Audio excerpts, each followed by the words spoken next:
Welcome in. I am Pam, and this is Margie, and we are crafting with the girls. As y'all can see, we are missing a couple of people.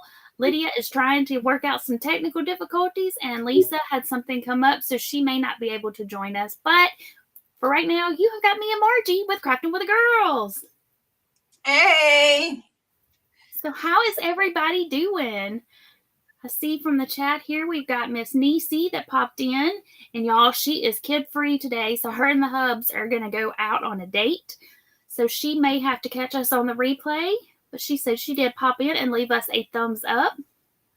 And she did shout us out today on her live, so thank you very much, Niecy. Much appreciated. So, Miss Margie, what have you been up to today? Nothing much, just trying to get some stuff set up with my new filming setup.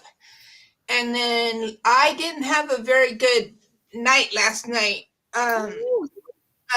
Leg cramps, and then both of my feet and ankles were kind of swollen, so I ended up sleeping in. I don't blame you. I don't blame you at all. Hi, Cecilia. Welcome in. How are you? So, what have I been doing today? I went to a flea market. Hi, Nancy. Okay, so Lydia said give her a minute. She's still trying to get it fixed. No worries. Take your time. We'll be right here. So I did go to the flea market, and I was going to do a pop-up live, but instead Niecy was going live at the same time. By the time I finally got there, it was her go live time, so I popped up on her live, which actually worked out better because I wasn't able to see the chat at all. I couldn't see my screen because it was so bright out. So, yeah, I wouldn't have been able to see what anybody was saying, but I was like, note to self, if I do that again, I'll have to have a partner to read the chat for me. Hey, Crystal. Hey, Mara. She said popping in real quick to say hi and leave her thumb. Well, thank you very much. Much appreciated. And y'all bear with me. This is my first time hosting on Restream, so I don't know where all the little buttons are to click, so we're just going to wing it. And y'all, if y'all noticed, the title of this one is Getting to Know Our Audience. So for those of y'all that are watching, drop your favorite color in the chat because we want to know what's your favorite color. As y'all can tell from all the colors around, I like orange. That's my favorite. How about you, Miss Margie? Purple is my main favorite color, but I also are into the fall colors. Yeah, I do like the fall colors. I really like all color, as y'all can tell. Oh, Tiny done knocked my blankie off. Hold on, gotta fix that. Hey, Joy. Okay, so Nancy says purple. Joy says blue. Cecilia says purple.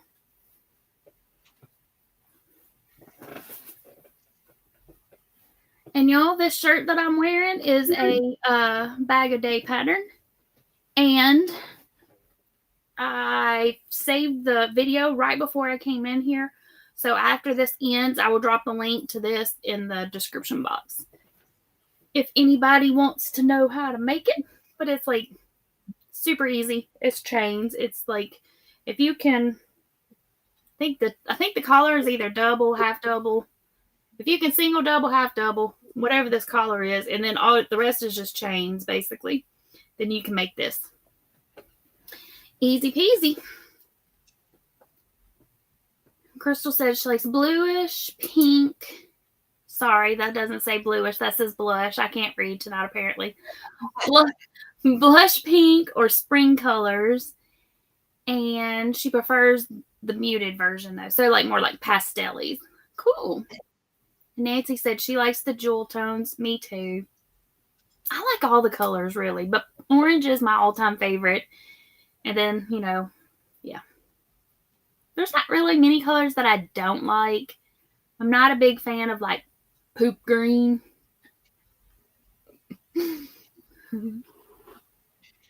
All right, Lydia.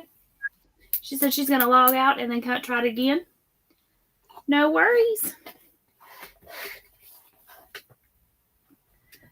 So, Miss Margie, do you have a question for the crowd? If you're a crocheter, what's your favorite stitch? Or a knitter? What's your favorite knitting stitch? I know what my least favorite knitting stitch is. I don't like doing the purl. It's awkward to me. If I could just knit, I'm good. But when I have to purl, it just gets awkward. But I know if I did it more, it would become the same. But yeah. Favorite crochet stitch?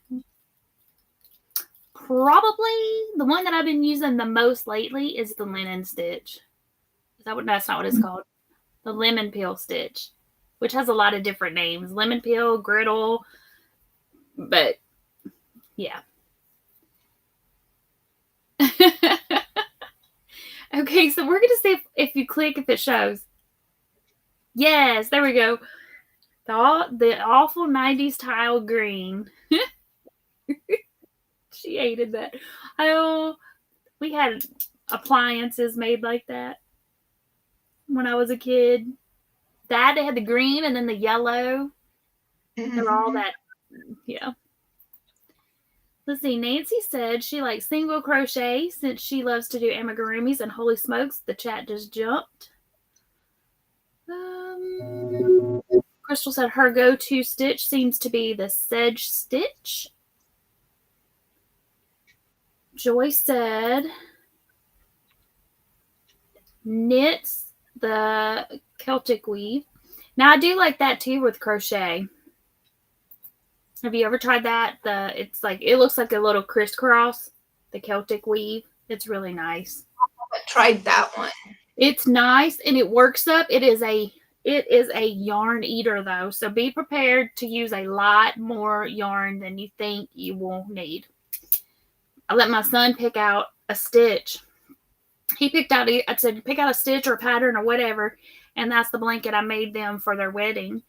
And he picked that out, and I want to say I started out with like 15 skeins of yarn of like the I love this yarn from Hobby Lobby. And yeah, I ended up going back and buying like 5 more. And I think when it was all said and done, it had like 21 skeins of yarn in it. And I was like, I'm done. That's as big as it's going to be. It was so thick and so heavy. And it was just for the couch. I mean, it wasn't even like a queen size or anything like that. I mean, it was just a throw for the couch, but it's very thick, but it's very nice. I mean, it's a very nice stitch. Mm-hmm. Hey, Wicked Granny Pamela, welcome in. How are you? Let's see. Cecilia said she's waiting for mom to call, so she's going to watch on TV. Awesome. Oh, and Joy said the Celtic is crochet. Okay. I read that wrong.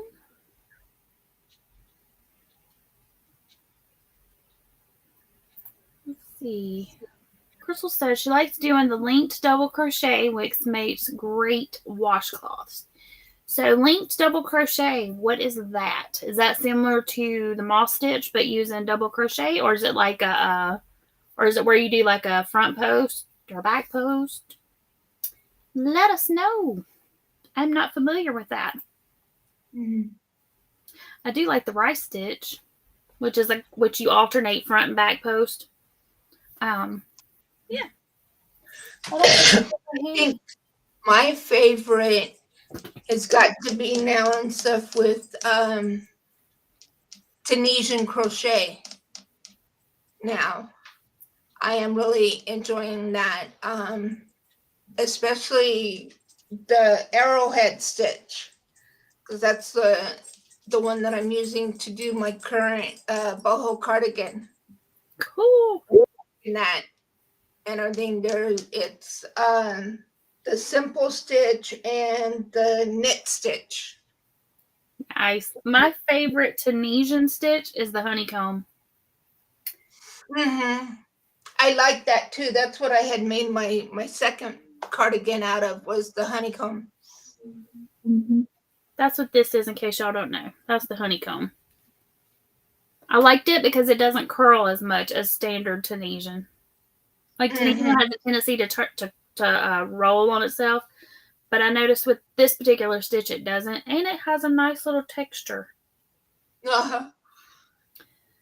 Nancy said she wants to create in her new space, but the lighting is so bad, and with her eyes, she can't see a thing. Oh, no.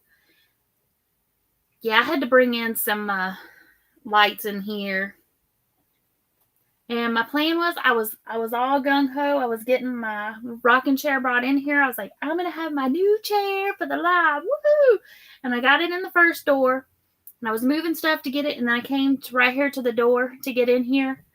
And I was like, it's not going to fit the way I was bringing it in. So now I have to move another cabinet in order to get it in here. So I was like, so then I had to take it back out to the porch where it was at. I was like, well, I'll bring you in another day. Crystal said the double crochet where you slide the hook into the stitch again where you did the yarn over and yarn over through the stitch and then just do like a regular double crochet. I hope that explained it well enough. That kind of sounds like the stitch that was used in the in that pocket shawl that went around a couple years ago. Did you do that pocket shawl? Do you know what shawl I'm talking about? Like, I got sent that picture on Facebook by like every person that knew I crocheted wanting one. Yeah. But that kind of sounds like that. But yeah, it kind of sounds like a stitch that I've seen done, and I think I've done that stitch. Hey, Dawn. Hey, Dawn. Hi, Jan. Hey, Miss Jan. Lydia said it's still telling her that her mic is not on. Huh, I wonder why. Will it work with your other device? Nancy said she made a few of those shawls. And the thing is, I hate making fringe, and all of those shawls had fringe, which, I mean, the fringe looks amazing on the shawls, but I just hate making it. Because it's like you're just cutting yarn and just, it looks pretty, but I'm just like, I could make stuff with that yarn. Other stuff. Mm-hmm.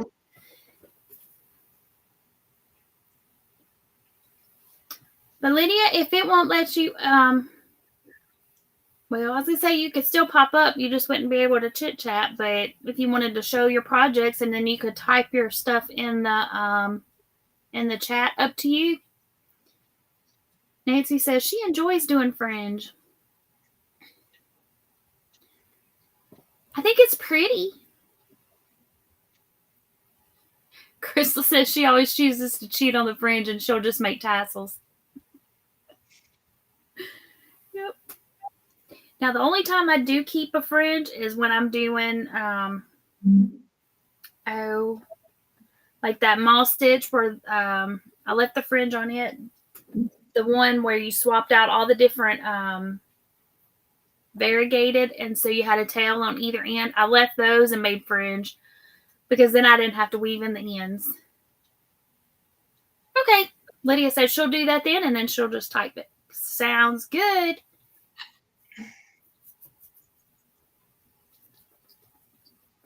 Okay, y'all ready for another question? Let's see here.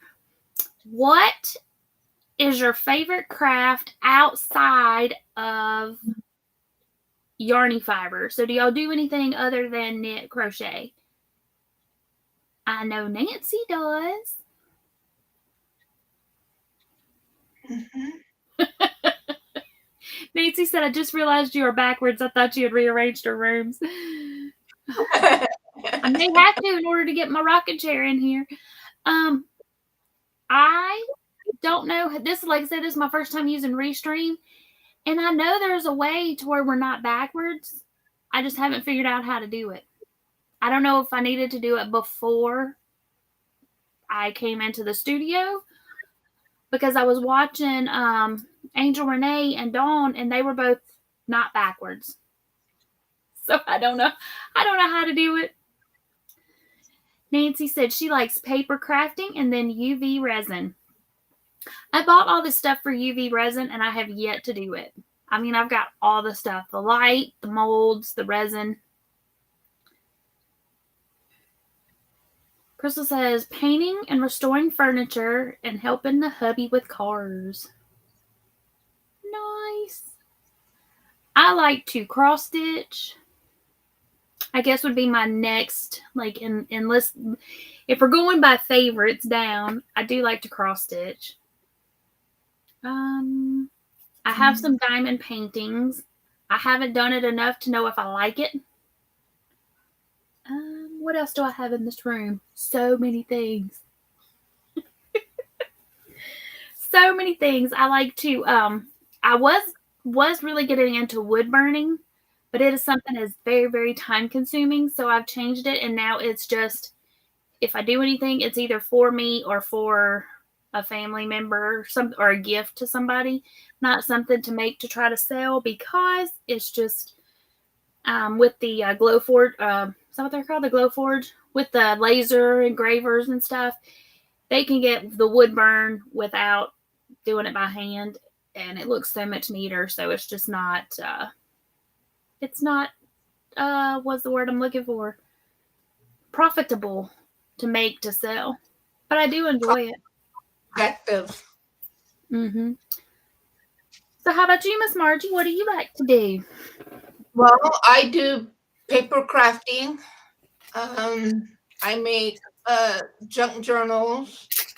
I'm getting into mixed media, and I also make stitch markers / charms. So they could be used as stitch markers, or they could be used as charms for junk journals, or they could be used as charms for your crochet bags, clipped on and so for your zipper pulls, whatever. I've made a whole bunch of paper beads that I'm going to be turning into stitch markers / charms. And then I'll have them available for. I don't think Lydia's going to like that view. No. We'll go back to so I'll have those available on my Instagram, and then eventually available over on my Ko-fi. But once I get them made up, then I'll have them set up on little cards and then kind of labeled, and I'll do a video showing how I've got them presented and stuff like that. So that'll be neat. Yeah, and I also like to sometimes I have some adult coloring books, and sometimes I like to sit and color in those and stuff like that. So, and I'm getting into doing gel printing as well. What is gel printing? You have it's a gel plate, and you put paint, either acrylic paint. You can even use your ink pads and put some of that down there, and then basically you're just transferring that onto a piece of paper. They even have it to where you can do print transfers, where you take like a picture out of a magazine or something that has a definite contrast, and you could put that down, and then like you put like a layer of like black, thin layer of black paint down on your plate. You put that picture down, and you're doing like a print on the gel plate. Then you let that layer dry, and then you take another color and roll that on top. And then before that dries, then you put your paper down on there, and then you pull that print, and you've got the image That sounds pretty So neat. You'll have to do a video on that to show how that, like, in my mind it kind of sounds like silk screening, but like not. But that sounds pretty cool. yeah, I haven't actually tried it yet. I've watched some videos on doing it. So I'll probably do some test one first before I actually do a video of it. Hey, sounds good. Nancy says, take it out and make something, even if it's small, talking about their UV resin. I've got to get this room organized. I've got to stop going and doing and stay and fix and do. Here. Lori said she has so many craft supplies down in the basement, it's ridiculous. And hey, Lori, welcome in. I do too. I've got popsicle sticks, and I have got the little wooden boxes, and I have got the little Jenga blocks, and I have gotten like the little wooden plaques to put stuff on. So many things. Oh, look. Yeah, Nancy says paint by number. I've got a paint by number kit that I need to do. I think that's what I'm, if I hadn't got sidetracked today, that's what I was going to do. I was going to set up another area so that I could be actually crafting and y'all could see what I was crafting during crafting with the girls. Didn't happen. But I think I'm going to get that set up. That's my plan, is to get that set up so that if I'm diamond painting or if I'm paint by number or if I'm cross stitching, whatever I happen to be doing, that you can actually, the camera will actually be on my hands so y'all can actually see what we're creating while we're chatting. Yeah. That's what I did, except for on my my live and everything. And everything. That's what I've got that area as is my recording area and everything, and that's my crafting area. And I've got I got my ring light in, and I finally got that kind of figured out and kind of situated. So so yeah, and stuff I'll be hopefully and stuff I'll do either tonight or maybe tomorrow. I'll do a video and actually test how that comes out, looks like, and everything. Well, that'll be nice. Let's see here. Then I would jump down to where Nancy was saying she likes to do paint by number. She started one last month, but she hasn't worked on it.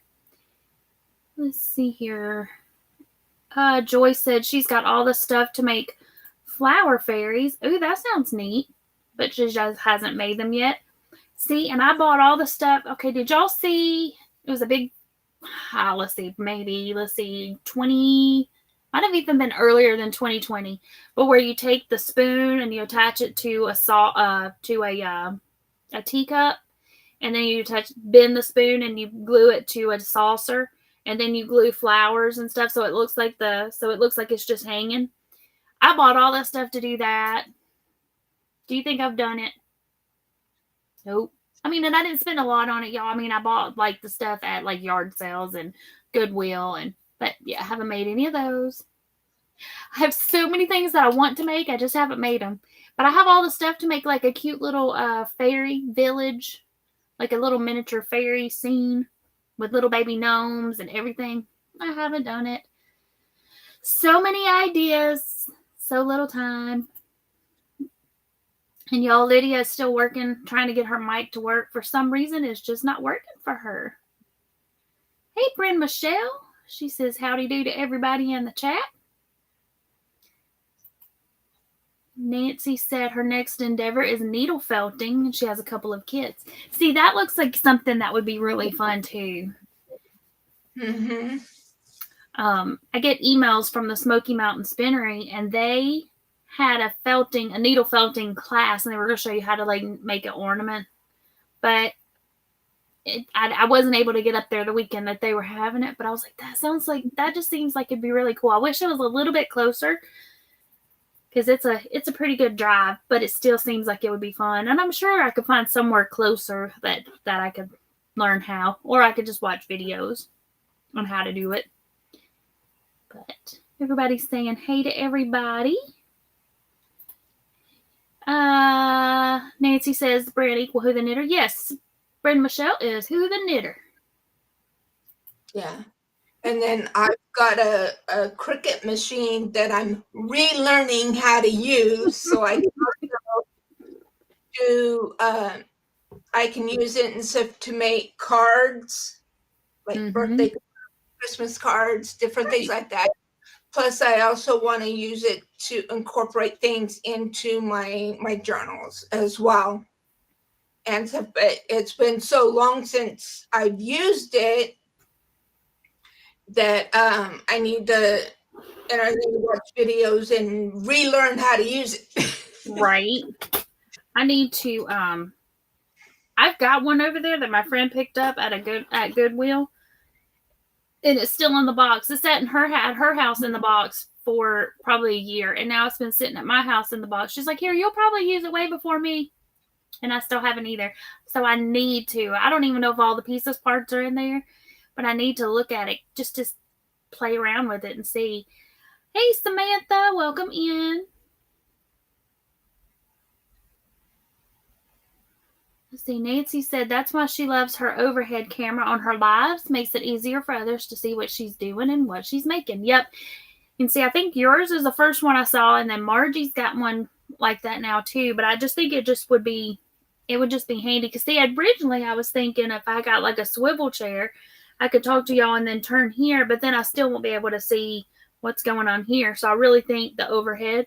So I may have to move my live station on the ones that I want to show what I'm working on over to the craft table, because I've already got the arm set up there, and that would work. So, and y'all, this shirt, it's not the shirt, it's the yarn I used for the shirt. It fluffs off. This is that 100% that Stitch 101, that acetate that Hobby Lobby had. I think that's what it's called. Yeah, the Stitch 101 acetate. So it's 100% acetate. They had one that was 50-50, which was the cotton blend, but it fluffs off like little fluff balls, and they keep getting up in my face. It's like I could feel them, and then every now and again I can see it. Like, yeah. Hi, Diane. Diane says, "Hey, everyone." Hey, Jane. Welcome in. How are you doing today?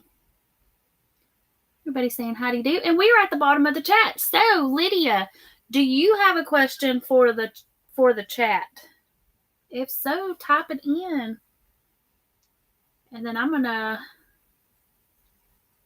think of my next question. I had a few, and then I left it in the other room, so now I'm trying to remember what all was on my list. Wicked Granny Pamela says the overhead camera makes it look so close, like we could reach out and touch. So, chat, do y'all like the idea of being able to see what we're actually working on? Let us know. So, would you rather see our hands and what we're working on and just hear us, or would both, or one or the other? Because I like to see sometimes. Dan says, "What are you ladies working on?" I am getting ready to make another scrubby. Lydia is working on a knitted washcloth. I do believe. Is that right, Lydia? Okay, so Wicked Granny says definitely. Awesome.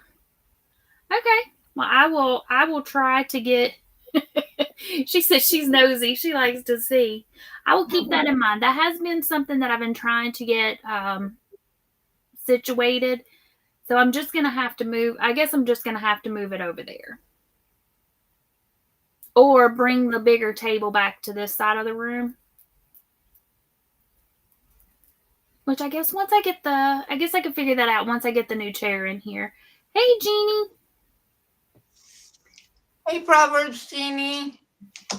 And Michelle says, "Lydia, maybe leave and come back, and maybe the white mic works." She tried that. She was on panel with us before we went live, and we could hear her for like a second, and then she fell out of the window. And y'all, when we say fell out the window, we mean like the panel window. And when she came back in, her mic wouldn't work. So she went out, rebooted everything, turned her phone off on her device, and it still won't work. It's just not reconnecting for some reason. I don't know why. Sometimes it just likes to do that. And then everybody's saying, Lydia, they like the color of your washcloth. And Wicked Granny says, is that the colorway you showed her the other day? If so, it worked up beautifully.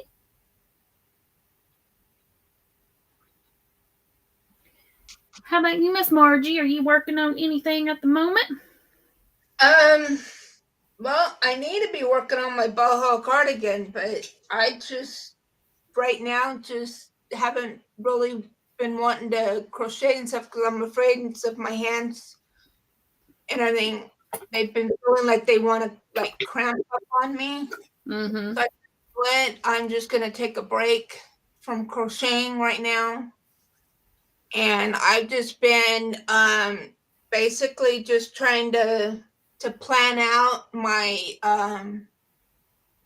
schedule as far as what day I want to do what videos and different things like that. So that's what I've been doing.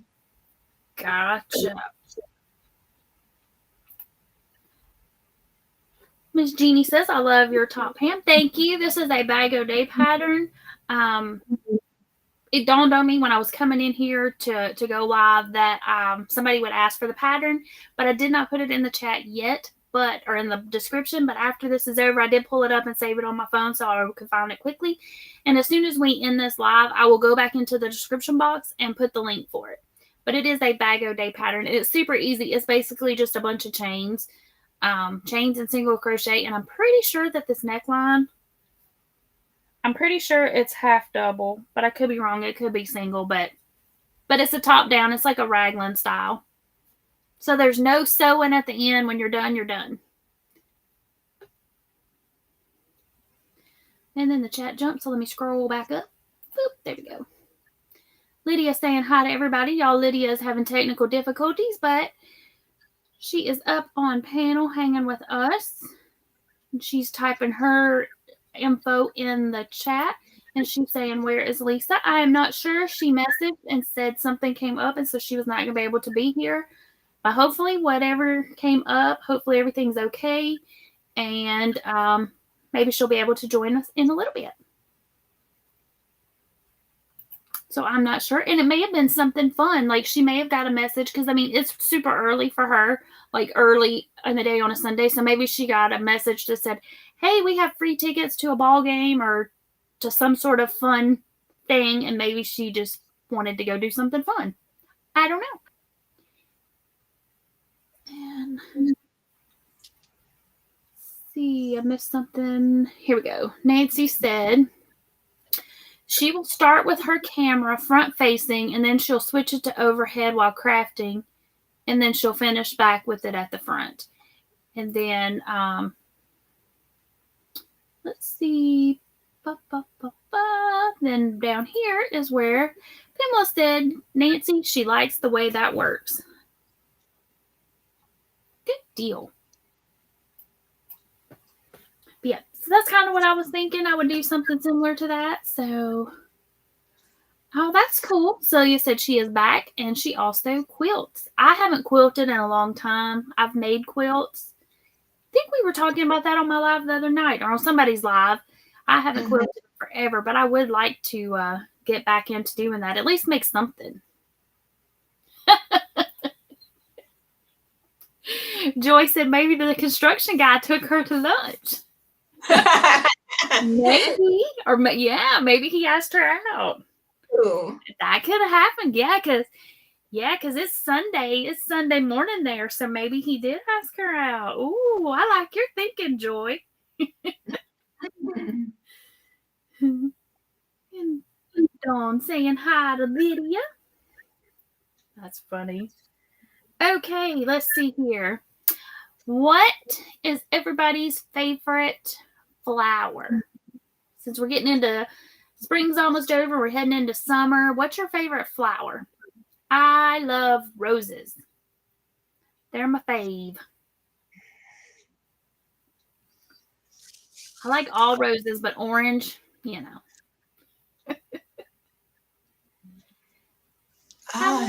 Margie? I pretty much like all flowers, but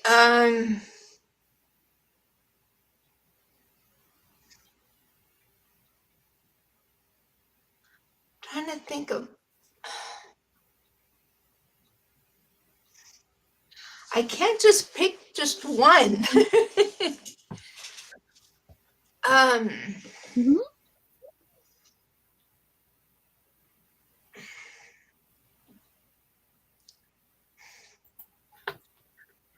Hey, There's Miss Granny D. Hey, Granny. I know, putting you on the spot. So many choices. Yeah, there's one that I really, really like, and oh gosh, I can't think of what it's called.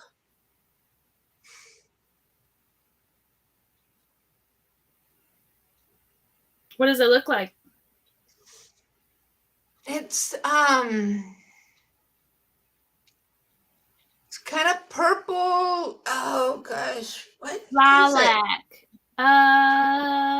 Lavender. That's not really flowers, but the flowers, but they're not flowers. But it's Irises. shoot, I almost said it.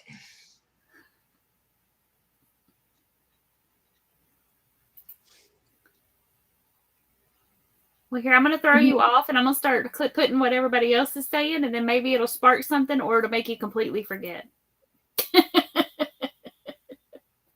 Nancy likes daisies. Granny D said she loves lilies of the valley. Those are pretty, too. And Lydia is also roses. Hey, Miss Wanda. She said roses for her, too. And Cecilia said iris. I have iris in my yard. I've got roses. And I have a new rose bush that I just planted last weekend. And I've got, what was it? Sweet pea. Oh, those smell yummy. Those smell really good. Pamela said her favorite are wildflowers. I'm trying to think what else. I have something else in my yard. Tulip. And I've planted some other stuff and they just didn't come back. I think they cut a bunch of woods beside my house, and so all the critters that used to live over there decided, hey, my yard looked like a good place to live. So they ate all the root balls of my plants. Boo. They saying howdy do, howdy do, howdy do. Granny D says, be right back. Gotta put the wash in the dryer. I gotta put the wash in the washer. That's what I was gonna do this morning, and then I didn't. Instead, I went to the flea market. And then I came home and I have a bush that died because of the flash freeze that we had here. And so I bought a new one to replace it. And I thought, oh, I'll just pull it out. No, I wasn't no pulling it out. So I chopped all the branches off so that it would be smaller. And then I got the shovel and I still can't get the darn thing out of the ground. So worked up a sweat. I was like, okay, I'll work on this again tomorrow. Jeanne says sweet and simple. She likes, or simple and sweet, marigolds. Ooh, those are pretty too. Ooh, I haven't seen marigolds in a long time. Those are pretty. Yeah. I also like the poppies. Mm-hmm. You and our little Miss Poppy from the UK. There's everybody was trying to help you think of purple flowers. We have iris, and then we have violets, pansies, petunias.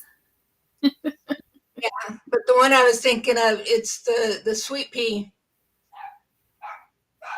Yeah, but yeah, poppies is the California state flower.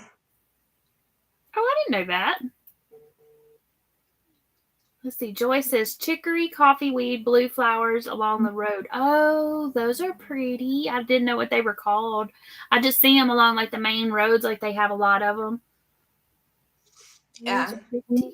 Yeah, going up through the mountain, going up towards San Diego. You definitely know when it's spring because you'll see everything, the side of the roads along the mountain area. Mm-hmm. Once you in the mountain, closer to San Diego, you'll see the signs of field with poppies, and going like, okay, yes, spring is definitely here. Yep.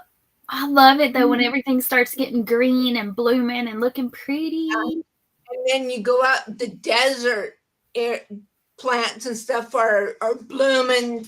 The desert flowers are blooming and everything too. I wouldn't have thought, what do desert flowers look like? When I think desert flowers, I think cactus. Cactus are some of them, but there's other plants and stuff that have flowers that'll bloom during the spring. Now I've got one out here in the corner of the yard, and I always thought of it as like a deserty type, but it's really popular around here, but it's a yucca plant. And it's got the big stalk that comes up in the middle, has all the little white blooms on it. I do have one of those in the yard. Let's see. Wanda said she stopped it for the night in Anderson. Didn't get as far as she wanted because traffic has been bad all day, and Atlanta was a nightmare. Atlanta's always a nightmare. Traffic in Atlanta is horrific all the time. But you are in my brother's neck of the woods. He lives close to Anderson. Very close to Anderson. He's close to the county line.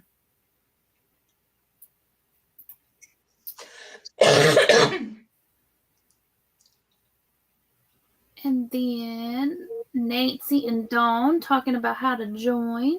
Hey, Dawn P. Meemaw says, howdy, all you beautiful people. Well, howdy right back at you. Well, she says hi, hello. I say howdy. When I read hello, I read howdy. When I read hi, I read howdy. Because that's just what I say.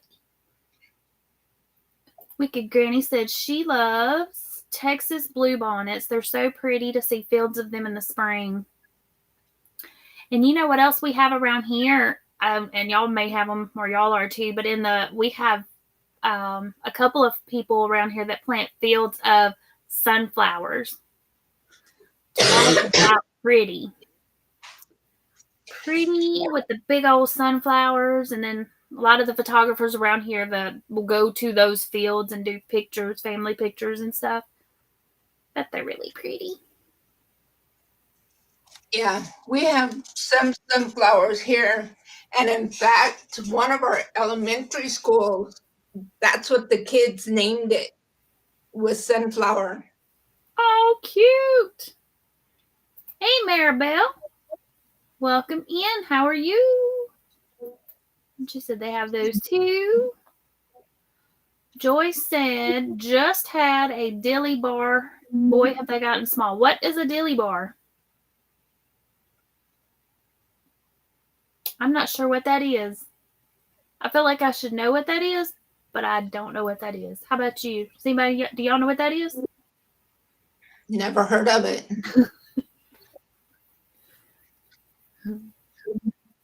I'm not getting very far, y'all. I haven't even started. I still got my slip knot on the hook. Okay, Margie, do you have another question for the crowd?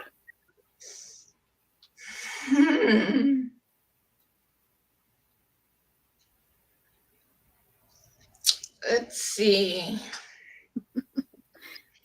Lydia knew what it was. She said it's ice cream. That's because it's from the DQ. The dilly bars are from the DQ. Okay, that's why it sounded familiar. See, our Dairy Queen closed. I mean, we've got one in the next town over, but I haven't been to it in forever. Yeah, we have a Dairy Queen, but it's in our mall, so it's just, but we're getting a regular Dairy Queen back. So we're going like, yay, we're getting our Dairy Queen back. We're getting a lot of new places open here. We just got a Chipotle. We're getting a lot of new, we actually have a Panera here now. Oh, wow. And stuff. So it's like, whoa, okay.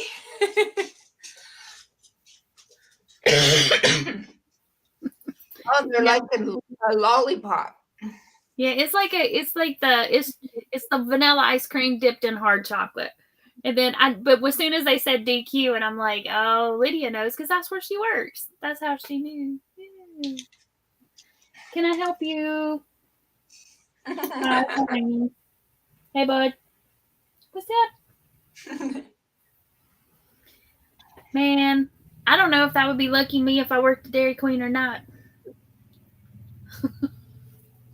I would probably eat way more than I needed to of the goodness. Either that or it'd be like you'd get sick of it. You're like, you don't want to look at ice cream no more. Lydia's typing.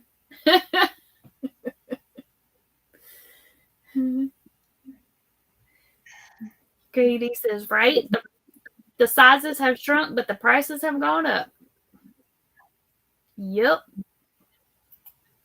Yep. Even like the candy bars, like Snickers and everything, everything seems to look, either the candy bars have shrunk or the wrapper around them fits the candy bars better. I don't know. But yeah, I think everything's gotten smaller. But okay, I have a question. Okay. If you had the opportunity to go back in time to a certain age, what age would that be? Ooh.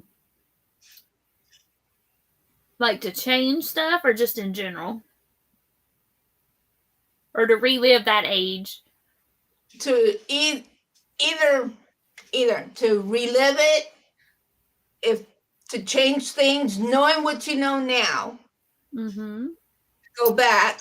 I would go back to my early 20s. I would go ahead and finish college and graduate then rather than wait. Or because, life happens. So I would have stayed and gotten my degree in advertising before moving to Germany. And then once we got in Germany, I would have paid more attention to all of the cool yarny fiber things that I could have experienced over there. That I wish I could go back and do that kind of stuff again. How about you? I would probably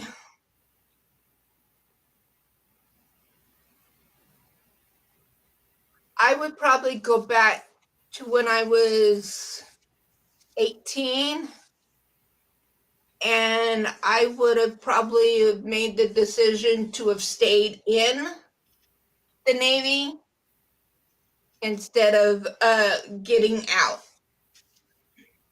when I did.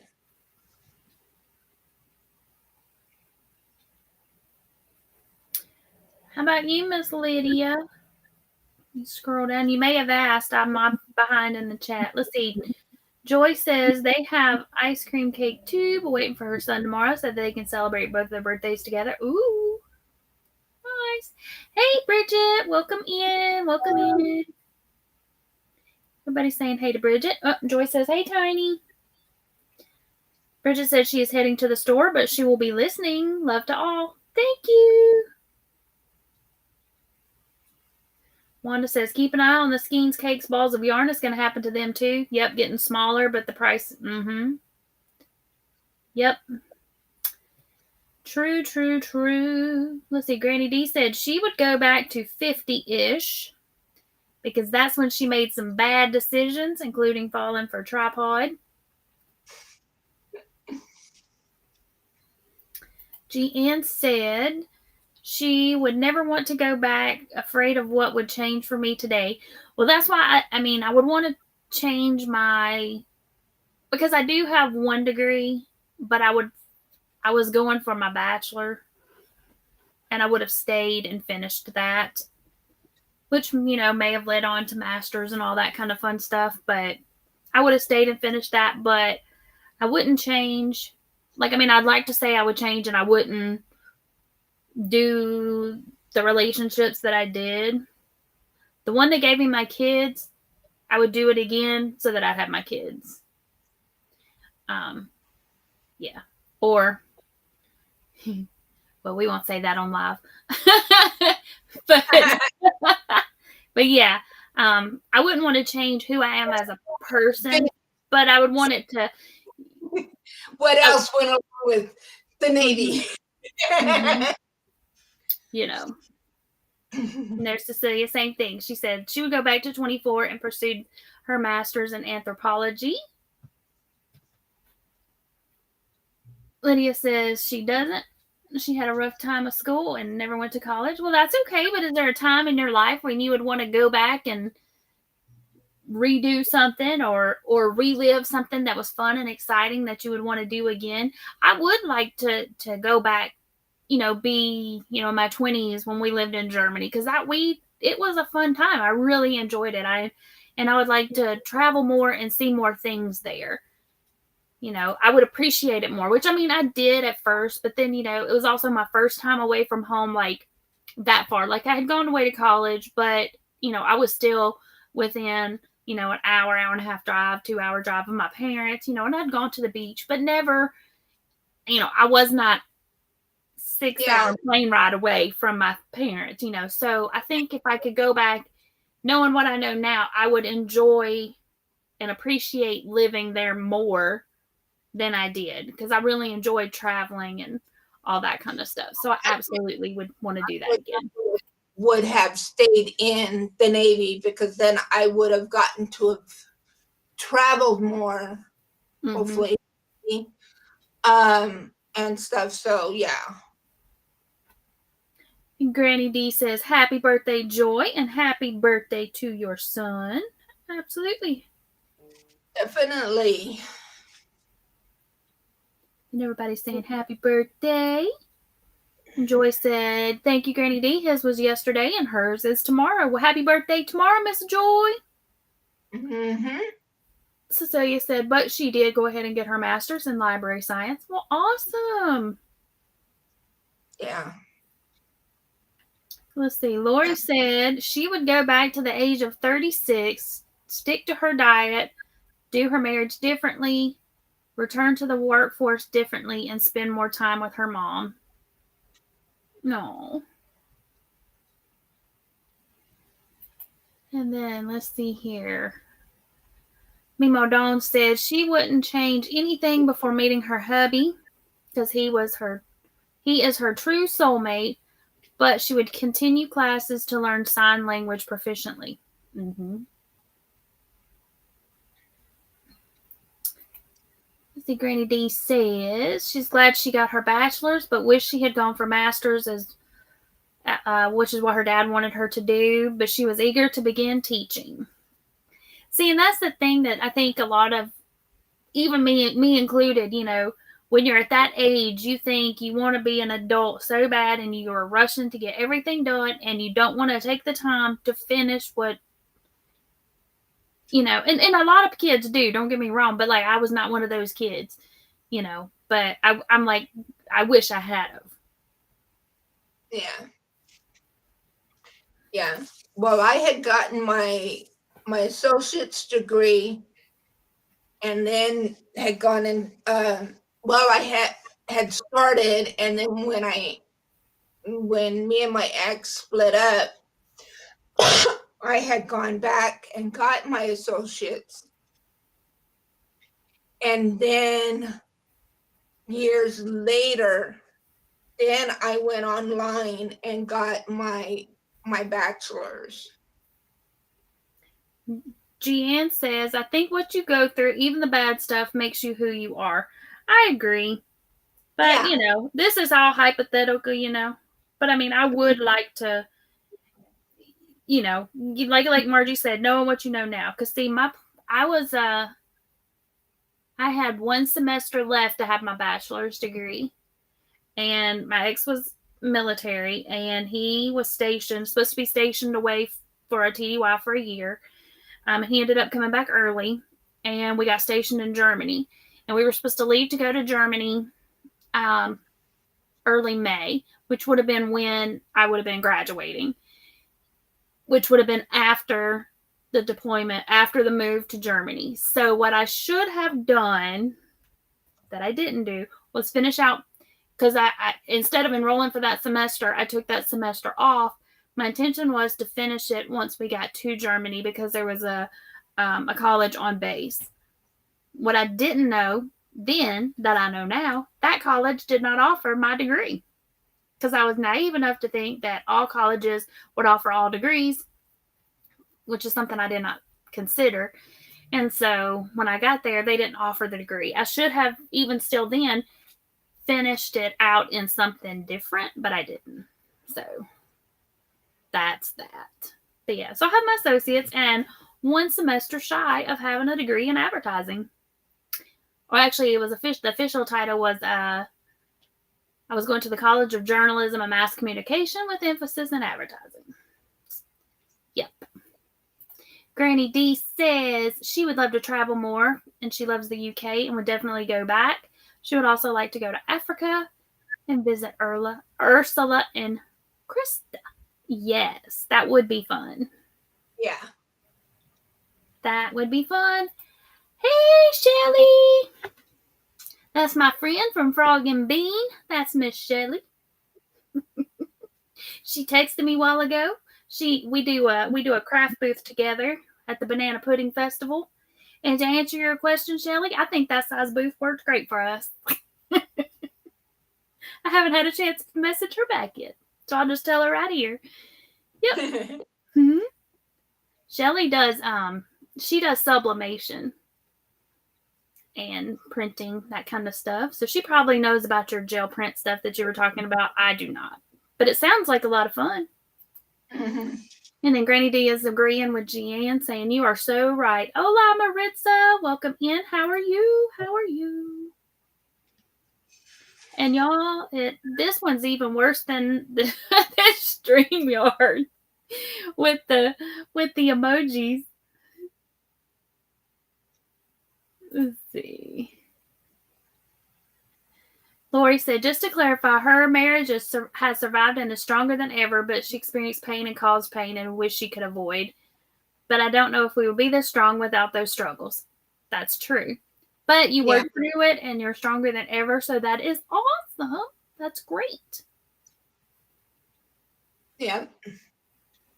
And the Granny D saying she understands, Lori. Absolutely. Jan said, you could still get your degree. It's not too late. I know. And the thing is, I started my degree in accounting, and then I decided that was boring. And do y'all know what I do? I'm an accountant. It came super easy to me in college. Like, it was like math has always come easy. Like, I did really, really well in all of the accounting and math classes that I took. But, I also wanted to do creative stuff. So advertising was creative, but I was going for the business side of advertising because with the business side of advertising is basically the accounting side of it. But with the creative side of advertising, I was like, oh, what if I get like creator block and can't come up with the next ad campaign? At least with the business side of it, I could do both. Anyway, that was my thinking back in the day. Crystal says, okay, she's back. Had to make a quick store run. Nope, not a troll. That's my friend. Everybody's saying hey to Shelly. Welcoming her in. Lydia said, yep, chat can jump. Absolutely. I did a video on Shelly and showed her stuff. She's been in a couple of my videos. Krista said her math teachers hated her because she sucked at math. I didn't really enjoy math, but it came easy to me, like as far as like math class. But then in high school, I was in the math club, which, again, it just came easy to me. I wouldn't say, like, if somebody said, what's your favorite class? Math would not have been my favorite class, but. Yeah. Well, that's like when I took the test, because you have to take this test, and then when you go into the military, so that way they can right what job or area. Hi, Lydia. Hey, Lydia. She got her dishcloth done, y'all. to see what job area and everything you would be best suited for. And the gentleman, he asked me just and everything kind of out of curiosity and stuff. He goes, well, what was your favorite subject in school and what was your least favorite? And I told him that math was one of my least favorite. And he goes, well, that's kind of strange. I go, why? Because that's one of the areas you scored the highest in. I'm like, what? Really? Man. Really? Hey, Charity, welcome in. School, especially junior high and high school, and that's the area I scored the highest in. Okay. Let's see. Lori said, accounting is a secure field. Everything has a financial side, and when things are good, accountants count in coming in, and when things are bad, they keep it from going out. Well, that's true. But I've been doing accounting for over 20 years now, so yep. For 15 years, I worked for a CPA doing taxes and payroll and all that kind of fun jazz. And now I work for, instead of doing it for multiple companies like I did working for the CPA, now I just work for one company in the accounting department. And I do like it. Yeah, and that's not what I would have. That's kind of funny too and stuff, because when I started on, when I got on with Border Patrol, I was the receptionist, but then I moved into the budget department. And that's all dealing with numbers. Yep.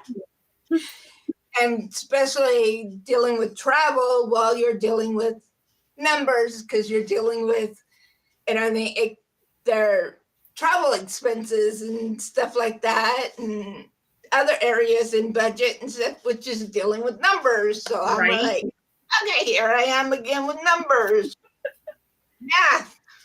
I always thought I wanted to do something that would allow me to travel. Yep.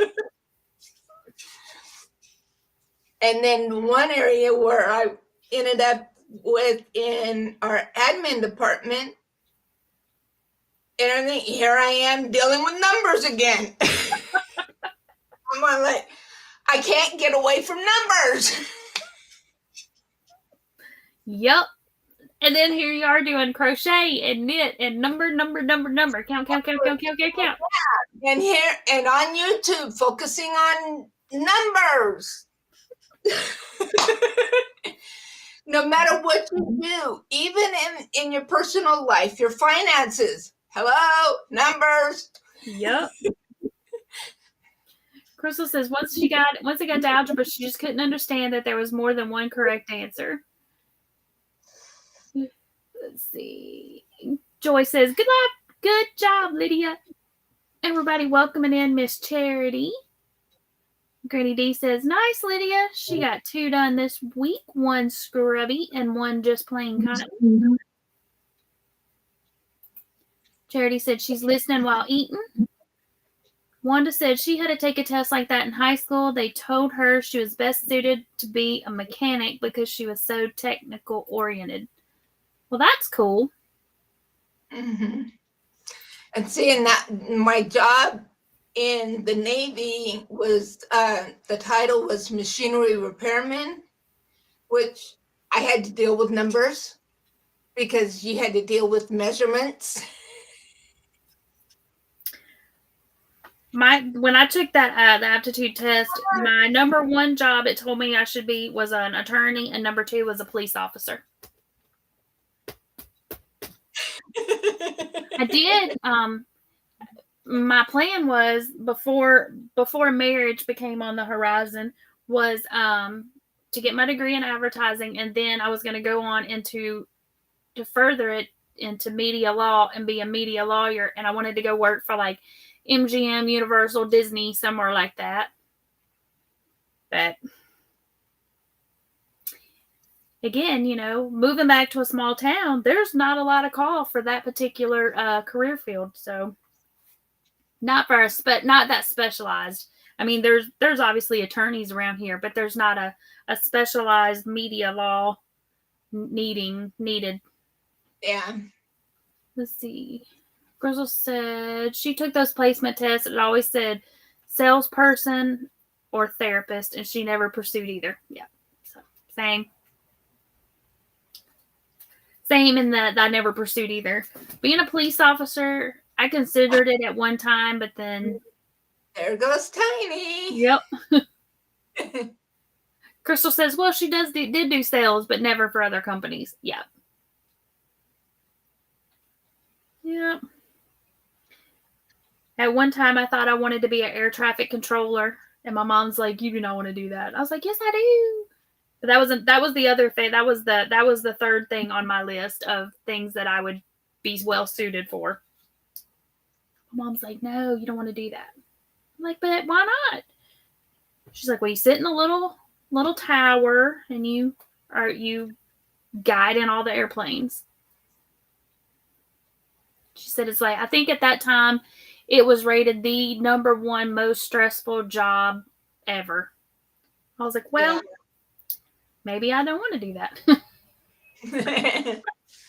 I don't want, it's like, I was like, how is that more stressful than, and there were like so many other jobs that I thought would be more stressful. And she's like, no, that is like according to the.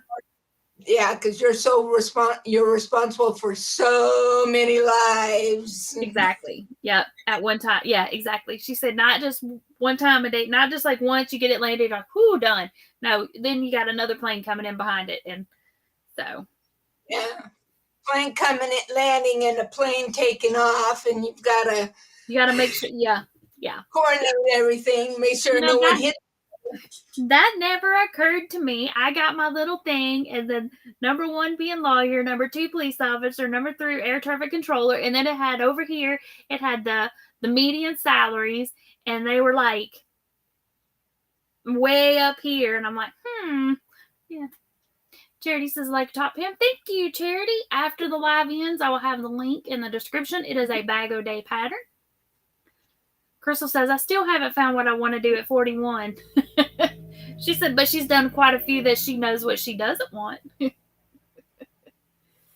Wanda said, in 8th grade, her classmates voted that she would most likely be a librarian because she loved reading so much. You know what? As an adult, that is what that's what I wanted to do, was be a librarian. And like one of the schools around here was hiring, but they, right before, like I went to apply for it, you couldn't just have a 4-year degree. You had to have your master's now to be a librarian in the school system around here. Yeah. So I'm like, that's more. Granny D says, air traffic controller. Oh my, I'd have all kinds of crashes happening. Yeah. But see, sometimes mamas know best. I did not become an air traffic controller. I was looking at the dollar signs, not at the stress level. So there's a reason they make the dollar signs. Yeah. So Charity said one of her nephews was an air traffic controller for the Navy. Oh, wow. So he fully understands the stress that would cause. Granny D said her youngest is a librarian at a college in Charlotte, and she loves it. I just think I would like it. But again, and I know I could go back and get my degree and finish it out. I could. Woo, chat jumped. Joy says, if you have to have your master's, you would not make enough to pay your student loans back. Mm-hmm. Not for a high school, exactly. That's kind of what I was thinking, Joy, for the school, to do one at a local school. Crystal says she thinks she would be a decent therapist, but too old to get a master's, in my opinion. Nah, didn't you say 41? You could still do it. You got plenty of time left to be a therapist. get your master's, do all that fun jazz.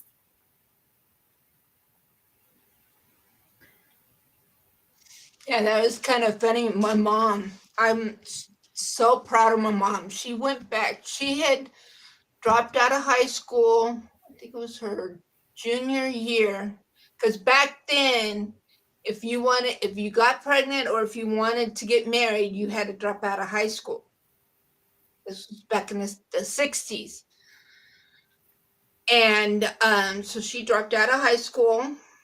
Her and my dad got married and raised me and my brother. And so my mom finally decided that she wanted to get her education and get her degree and everything because she wanted to become a teacher. Well, she went back and she got her high school diploma. She went out to our local college and got her associate's degree, and then she went on and got her bachelor's. But while she was out at our local community college, when I moved back home, and I was going out there too, and I would go up to her and put my arm around her and going, Mom, can I borrow a couple of dollars so I can get me something to eat? Her friends would look at her, look at me, look at her, look at me, going like, you don't look old enough to have a daughter in college. He goes, not only do I have a daughter in college, but I also have a grandson. And they look at her like, huh?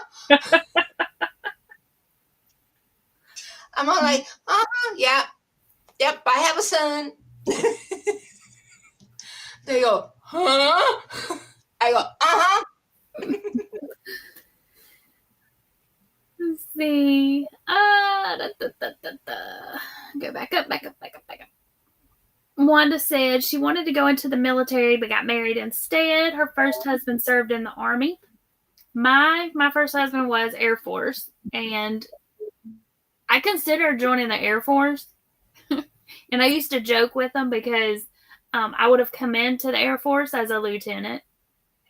I used to mess with them and said that I would I was gonna back up. I was gonna finish out my degree in just whatever. I was gonna finish out that last semester so that when I would come, if I joined, I would come in as an officer. And then I said I was just gonna come into their shop and just make everybody stand at attention because I could.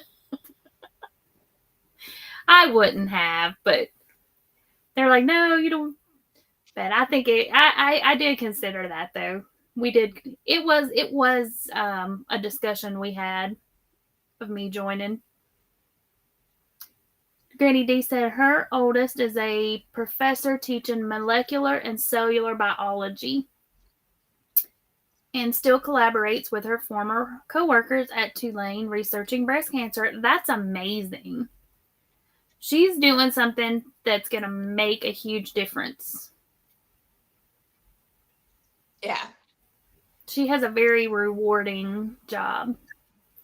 Lydia is making another dishcloth. Crystal says, I'd be 50 and that kind of debt. I pass. I gotcha. Granny D says, not commercial college, community college. She meant for her youngest. I thought that's what you meant, but then I was like, I'm just going to skip over it and just say college. I knew commercial didn't sound right, but then community wasn't coming in my brain fast enough, so I just skipped over it.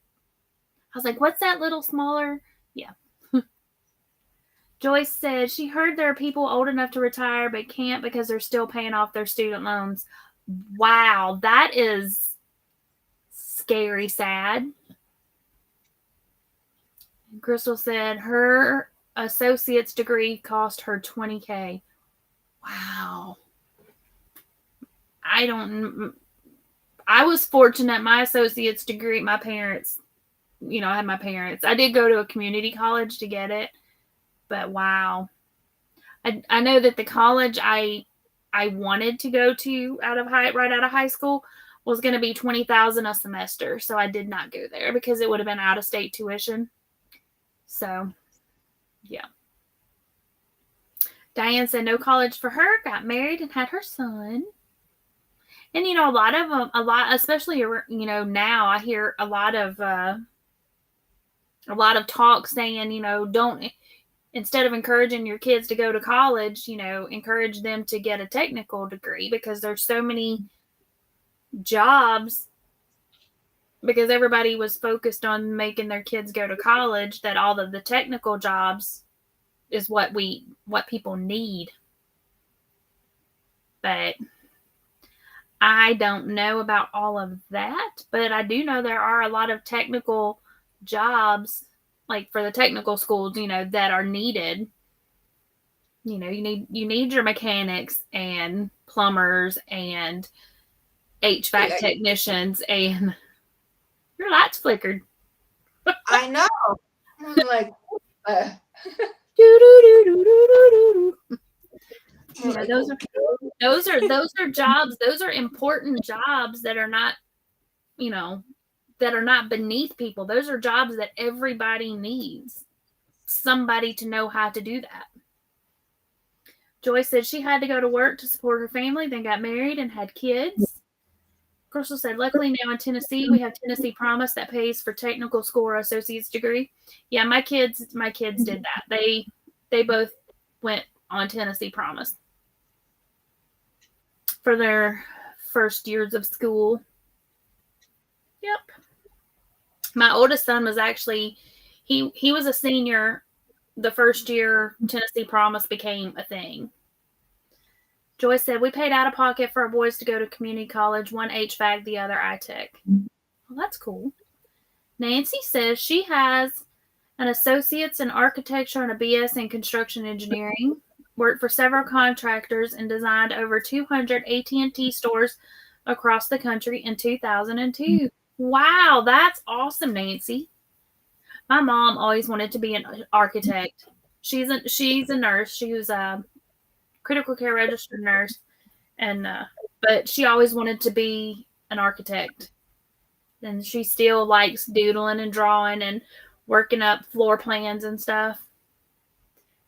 So I have a friend that's an architect down in Florida. I've thought about and stuff getting into like designing and stuff like that. Anything like decorating that, but I never did follow through on that. So I'm just sitting here thinking about Nancy's little comment. That explains so much on how all your little miniatures are so precise and amazeballs. Because she's got the know-how, the smarts. That explains it. But I mean, yeah, her y'all, if y'all have not checked out Little Treasures by Nancy, you are missing out. Y'all should go check her out. She just moved. She's getting her craft room set back up, but she makes the most amazing miniature rooms. They are so neat. Nancy says, thanks. I made models in college. I can tell.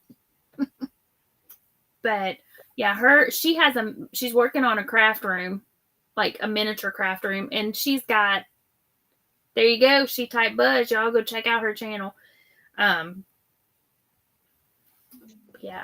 really, really nifty, neato stuff. Miniature balls of yarn, hanks of yarn. Little miniature Cricut machine, the little tiny cutting pads, everything. And everything is to scale. So, like, you know, it's not like it's just like a little cutting mat. It's like a little cutting mat that would actually fit onto the craft desk. Yeah. Joy said she told them they could always go back if they wanted to do something else, but they would always have something to fall back on what they had. Exactly. Crystal said, I think I would like to work in business or general contracting, but unfortunately her anxiety would interfere due to need to travel. See, I would love to be able to travel more, but, you know, it just, you know, I do what I can when I can. So, chat, do y'all have any questions for us or for other people in the chat? I know this is about getting to know you, but we'll welcome any questions y'all have for us.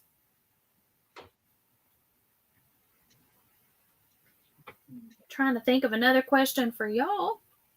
Nancy said her dad told us to at least get an associate's. Put it up here. And then they could do whatever they wanted after that. And she's the only one that continued with school. Crystal says she has PTSD with severe hypervigilance. Yeah, that would Yeah. Yeah, I can see why you wouldn't want to travel because of that, but okay, Joy. mm-hmm. Tell you the meaning of life. Well, you see. Let's see. Nancy says, who taught you how to crochet? For her, it was her grandmother. My grandmother tried to teach me how to crochet. But my grandmother crocheted lightning fast. Even when she tried to slow down, it was still lightning fast. So my mom taught me how to crochet. And I was around 8 or 9 when my mom taught me to crochet. She taught me the basic stitches. And when I say basic, I mean she taught me single crochet, double crochet, and how to do the chevron pattern. And so that's all and I had one crochet hook. And I remember at the time, even up until like I was probably high school or whatever, I thought there was only one size crochet hook for yarn and then a skinny teeny tiny crochet hook for thread because my grandmother had little tiny crochet hooks for thread. So I was like, okay, there's 2 crochet hooks, there's a J, and then it wasn't until I was making my kids baby blankets and I lost my hook, so I just went and bought another one. And I was like, wow, this is like way bigger than the other blanket. Why is it so much different? It's because I had a different crochet hook. But I always just adjust my tension to make it bigger or smaller. So, but yeah, so and I crochet tight because my grandmother saw one thing I made one time. She's like, that's too loose. So I tightened it up, but now I crochet really tight. How about you, Miss Margie? My mom taught me, a family friend taught her, and then she taught me. And yeah, our family friend and stuff, yeah, she would crochet with the thread. And oh, it was so pretty and stuff, the doilies and different things that she would crochet.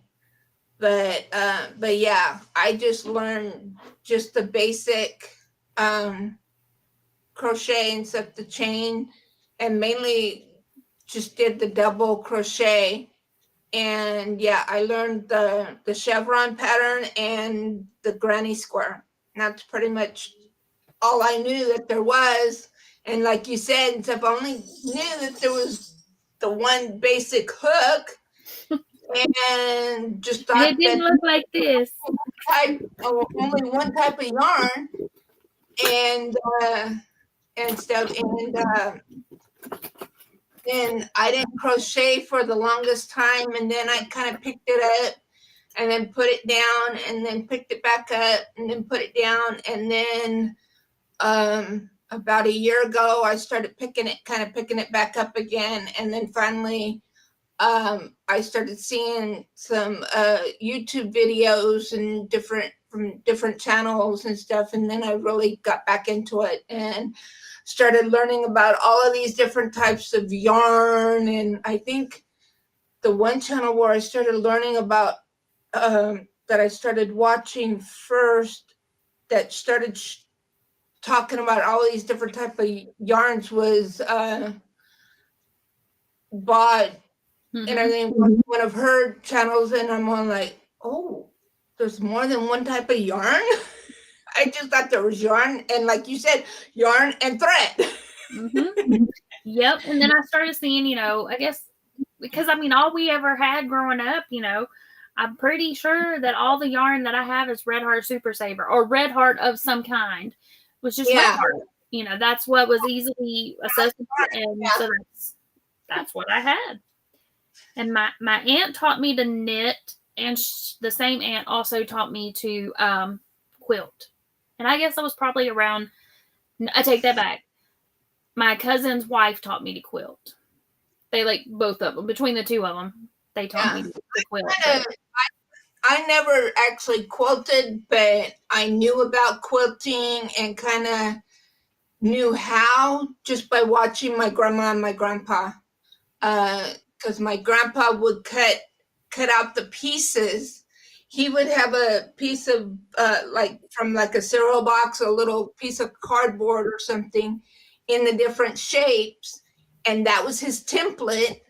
And then he would use that to cut out all of the different pieces, and then my grandma would sew those together.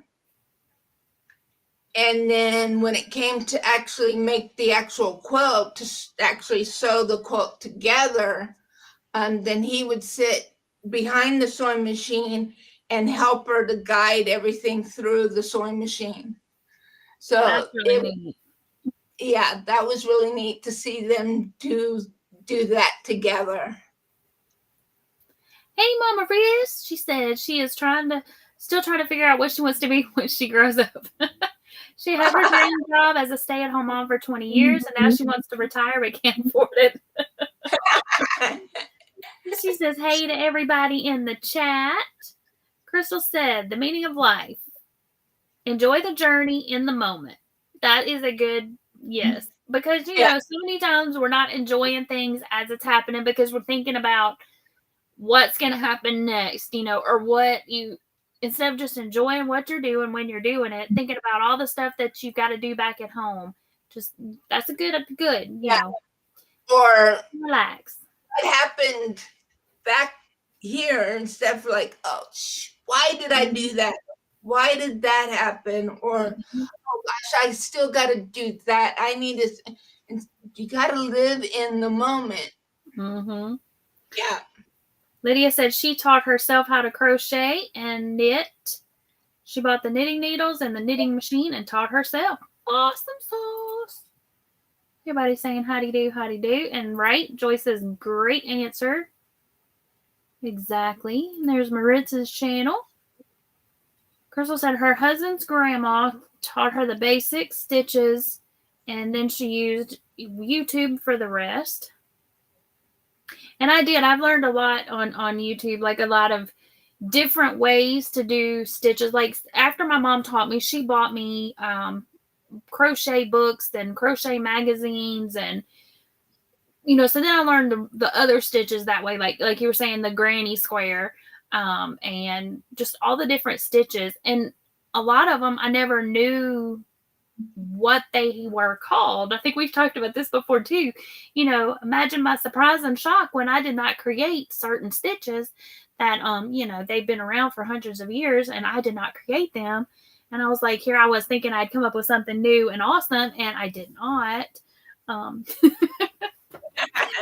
But it actually has a name. When you do a double crochet and a single crochet and then a double crochet and a single crochet, it actually has a name. I didn't create it. Front post, back post. I did not create that. I thought I did, but I didn't. Actually, I didn't think I did. I figured there was a name for it, and I figured I was not the original creator of it, but y'all know what I mean.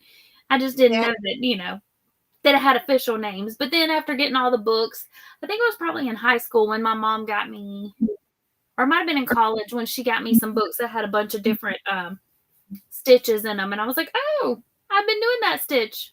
I didn't know that had a name. Now I know what the name is. That kind of thing. And so, but then learning how other people do it through YouTube, there's so many ways to do the same thing. Like with the granny square, you can chain 2 in the corners. You can chain 3 in the corners. You can end with a half double crochet. You can start in the middle of a row, or you can start in a corner. There's so many different ways, or in the middle of the side, there's so many different ways to get to the same end product. Yeah. And where you can either flip it or not flip it and stuff like that. Yeah, and like how it kind of makes it turn wonky, and if by doing it different ways. Yep. Yeah. Maria says she's had so much fun in college partying, but I didn't finish. I was just not into it. I hear you. Let's see. Diane said her mom taught her at 15 when she was laid up with a broken leg, and the first thing she taught her was the granny square. I think granny square is probably something that a lot of us learned early on. Yeah. Because it could just grow and grow and grow as big as you wanted it to be. Yeah. Joy said her mom taught her some, and her grandmother's friend taught her some, and then she also learned from books and then also YouTube. Yep.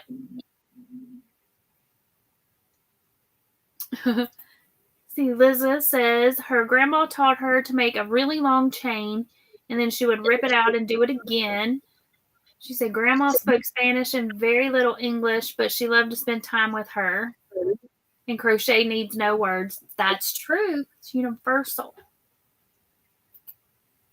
Let's see. Nancy said her grandmother taught her the granny square too. See, there we go. And she made her first amigurumi, her own pattern, in 2005. It's not the cutest bear, but she's learned a lot since then. I made all kinds of random stuff. I made, after she taught me those first few stitches, I made a lot of chevron blankets for every baby doll I owned. Had a chevron, and then when I learned how to knit, I had some horrific knitted blankets, but yeah, my crocheted ones, some of them went like this, some went like that, and then I would start making. I made toilet paper. I made like the little hats that go around the toilet paper, and you name it, I tried to make it. Mm-hmm. All kinds of stuff. Yeah. Well, I still have, and everything, even now, a blanket that is doing this, and I have no idea where I went. I know what I did was that I added a stitch or two, and that's the reason why it seems wider. It's gotten wider as I went, but I'm like, oh well, it's just it's not going anywhere. It's just for me, so right. Oh, Crystal has a question. Which project do you feel you grew your skill the most?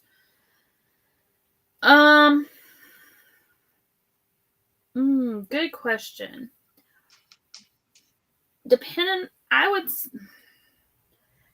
Probably the most challenging project I did was Sophie's Universe. Just because there were so many different stitches in it and so much counting and so much paying attention to where you are in the project. But then I also really enjoyed this most recent blanket that I made, the Faith Crochet Along, because it showed me different ways to make stitches that I had been, like, she uses a different way that she does the star stitch than the way I normally did it. She closes it with a half double crochet, which makes it a little more, I don't know. It's just not the way I had been doing it, but I really like the way it looks. So, I've started, so I picked that up, just learning how to do different stitches to get the same effect and use the ones that you like the best. So that probably, and then just like, kind of like what was said earlier, YouTube in general for learning. It's not really a project, but just watching how other people do things, because there's not one specific way that has to be. There's many ways to get the same end result. Mm-hmm. So, yeah. For me, I think the project that has helped me to grow my skills would have to be the All in the Family blanket, because that incorporated a lot of different stitches, Mm-hmm. and there was stitches in there that I had never done before. So so I learned a lot with that blanket. I've made part of that blanket. I kind of Frankenstein some blankets. Like I take pieces, parts from other tutorials and add and just make one project. So I started with Sophie's Universe, and then it morphed into All in the Family is in there at some point. But I just kind of mix them and match them. But yeah, that one does have a lot of really cool stitch patterns.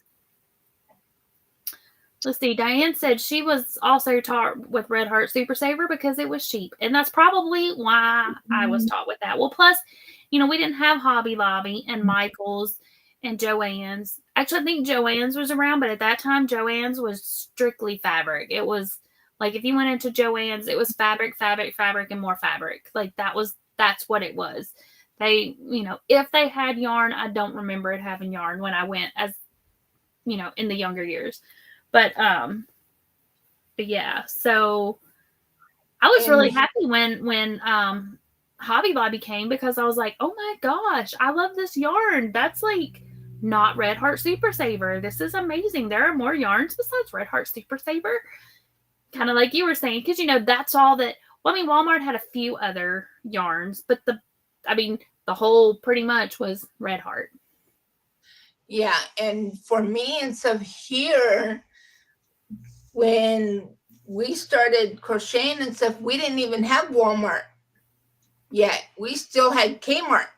Mm-hmm. So that's where we'd get our stuff. So whatever Kmart carried, that's what or Woolworth or the 5 and dime. Yep. Stuff. So it was basically the cheap, not the cheap, but inexpensive. Right. And there was no online. There was no, it was, I mean, you could shop through the mail, but you couldn't. Yeah. Let's see. Elizabeth says, I want to learn to quilt, but I don't have a sewing machine. I was taught to hand quilt. Now I did I have pieced using a sewing machine, but when I do quilt, usually it's by hand. And the only time I did quilt on my machine, it's not a quilting sewing machine. It's just a regular sewing machine. But I was like in a hurry, and so I just. I should. It's not meant. It was not meant to do that, but I used it for that. So. Let's see. Yeah, I have a sewing machine, but yeah, I have it and stuff so that I can use it to sew on fabric, but also in journaling, you can sew on paper, and stuff like that. So yeah, I got me everything. Not a high-end sewing machine or anything like that. Just mine's not either. I have an inexpensive one from Walmart, and it happens to be the same model and everything that Jeannie has. Butterfly Dreams Jeannie has that she had gotten, and stuff so I could sew on fabric or sew paper, stuff like that. So I have it for that stuff. I'm trying to think. I don't know if mine is a brother or if it is a singer. I can't remember. It's one of those two though, but it's not it was not the most expensive model, but it's old. I got it before. I want to say I was either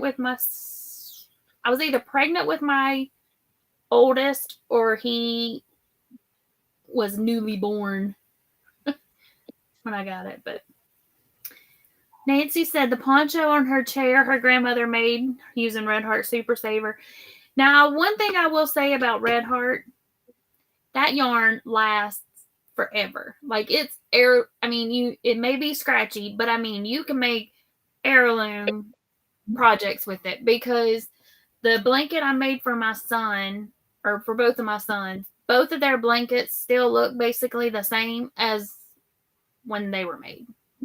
Like, there's no peeling, there's no fuzzies. Whereas now the Red Heart, some of the Red Heart now gets fuzzy like that. But yeah,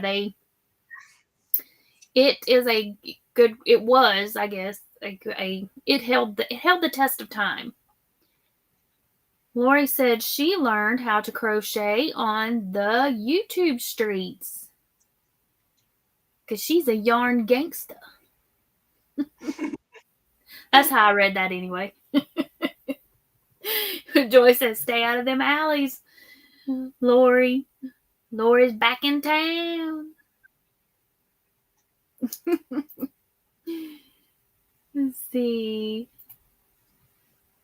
Mama Riz says, I like your top. I want to learn to crochet an open top to wear over tank tops. Don't like strong arms. This is a bag-o-day pattern, and all you need to know is how to chain and single crochet. And pretty sure this collar, I keep saying I think it's half double, but it's either half double or single crochet.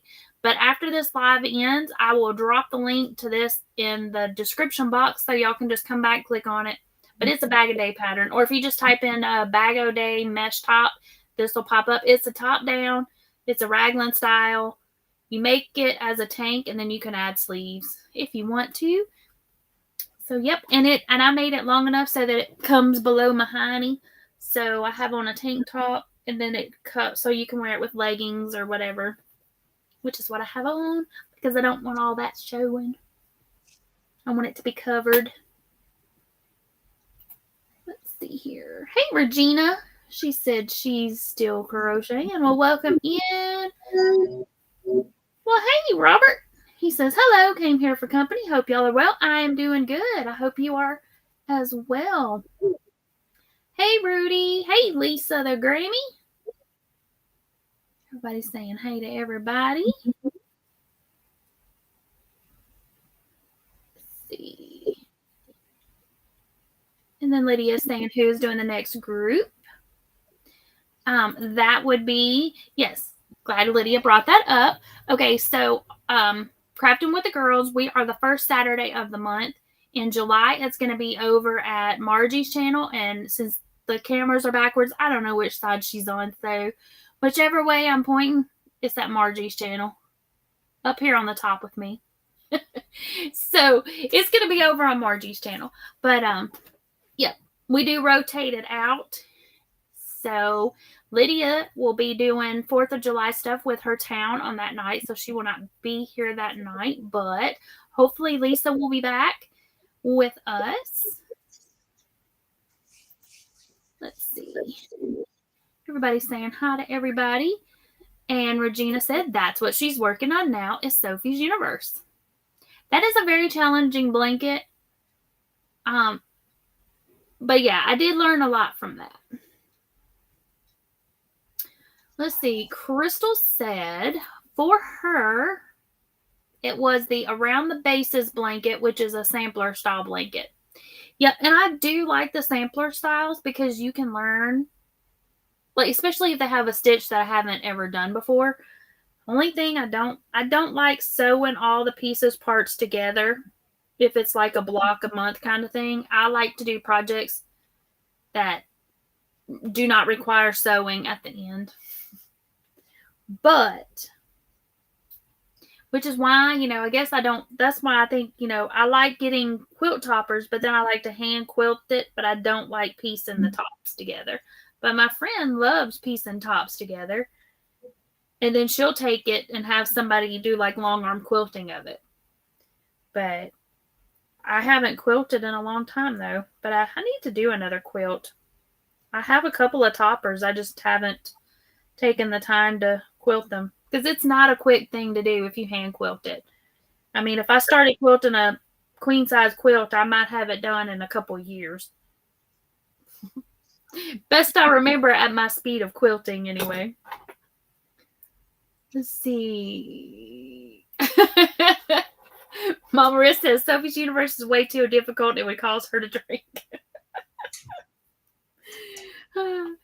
Yeah, it was definitely the most challenging blanket I think I've done. But yeah. Lydia said for her, single crochet when she first started crocheting like a blanket. Let's see. Well, that's when she learned the most. Yeah, and sometimes, just the learning something new. Let's see. Joy said it was a blanket she made 9 years ago. It had cable ridges, the Celtic weave, and other stitches that she had never done before. Yep. So all those sampler blankets, I like those. Lori said she thinks that she's learned the most from making clothes.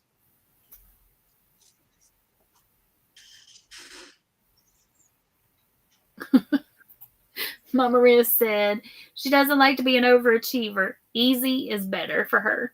You know what? Sometimes I like, because sometimes I get bored with like the easy projects, but by that same respect, sometimes I just want a mindless project that I can just sit and watch TV and not have to think about, that I can just do.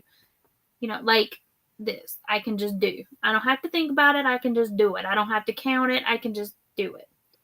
Like this is just all single crochet. But when you're first learning, everything is harder. But I like a simple project ever so often. Let's see. Mimo D Dawn P says learning Tunisian has helped her a lot. It taught her how to loosen her stitches. I do like Tunisian, and I need to make some more stuff. And then here's Lisa. She said her first yarn came from Kmart too. I think a lot of us did. I don't remember us having a Walmart. I don't know where. Ours, I guess mine came from probably the 5 and dime. I know they sold cross stitch thread. I know that's where that came from, because I could get it for like a nickel or a dime. I think it started out as a dime when I was little. It was a dime for the little skeins of cross stitch thread, the DMC floss. But I don't know where my first yarn came from, because it would just magically appear. My mom would give it to me. I mean, I remember picking it out. I just don't remember from where. I mean, we live in a small town, so there's really not much telling. We don't have a Walmart, so I really don't know where we got it from. Unless there was one in the neighboring town. I don't remember. That was too long ago. Let's see. Nancy said she learned from wanting to make amigurumi. She learned how to read patterns, and that helped her also write up her own patterns. Yep, and that's one thing that I'm glad I learned how to do a long time ago, was read patterns. And I guess that was from my mom buying me those. Now before she bought me the Stitch dictionary or whatever, when I was older, I had all the crochet magazines and stuff, and some of them would have like the little diagrams to tell you what different things were. But I didn't start learning how to read the patterns until I was, till she got me those stitch books. And I'm glad I learned how to do that then. And it wasn't until I started making my first hat following a pattern that I realized that I crocheted tight when I made a hat for my son's friend. And he was in high school, and the hat fit my niece, who was about a year old when I finished it. I was like, maybe, just maybe, I crochet tight. Because at first I was like, this pattern is not right. Because I'm like, that is not going to fit him. Like, well, we're gonna trust the process. I had the hook size that it required and everything. But after I made it, I was like, okay, now I get it. I crochet really, really tight. Dawn P, she said Kmart carried the red heart. Yep. Hey, Zoila. She said she is tired, but wanted to stop by and leave her DNA. Hugs to all. Well, thank you for popping in. And Diane says, yep, that's what we did too, Margie, with the shopping. Regina said they had a TG&Y and a Gibson's. Mama Riss says, Hand quilt? Oh, heck no. I ain't got no time for that. It does take forever. Yep. That's kind of what my friend says. Nope. She's like, I'm not doing that. Yeah, I think we lost Lydia. Yeah, she commented and said Comment. that because since she can't really be able to, because of her mic not working and not being able to converse, she was going to go ahead and go. Okay. Let's see. Mama Riz says, do y'all remember a thrifty drugstore when they served ice cream cones, triple scoop of mint chocolate chip for 15 cents? Yummy. Yeah, I remember Thrifties. I even worked at a Thrifties in Chula Vista when I lived up there. Oh, wow. I don't remember a thrifty, but I remember stores like that around here that would have the ice cream cones. We had a place on our town square, and you could go with the hand. They had the big barrels, and they'd hand scoop it out. Yum. Regina says, Mama Riz, you're so funny. She said, this book is the most wonderful thing ever. With the videos and the book, you can do it. Oh, so you bought the pattern book for the Sophie? I pulled it up online and looked at the pattern that way, and then also used the tutorial. But I do want to buy the book so that I will have it, because I do want to make another one. But I made that for my granddaughter's baby blanket. So I used 3-weight baby yarn in all different random baby colors. Like, I would just pull it out and randomly use it, except unless she said at the beginning of a round, this is going to be a leaf, and then I would grab green. But otherwise, I just randomly picked them. But it turned out pretty. Let's see. Crystal said she used to do quilting on her non-quilting machines by sewing across and down in rows, but in a wavy pattern. Mm-hmm. That's me. I would just do all kinds of different stuff with my machine. Mostly I did like that's kind of what I just sent it straight through and just, yeah. I didn't try to do anything, and if it buckled in the back, it buckled in the back. I wanted it done. Yeah. Nancy said her poncho is over 40 years old. Wow.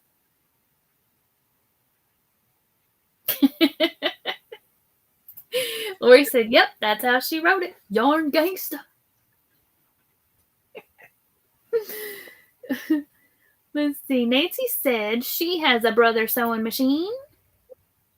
Project Runway model. It's over 10 years old, and she has an embroidery machine, but she's just used it a handful of times. See, I thought I wanted an embroidery machine, but then I'm like, would I actually use it? And then I'm like, And then there is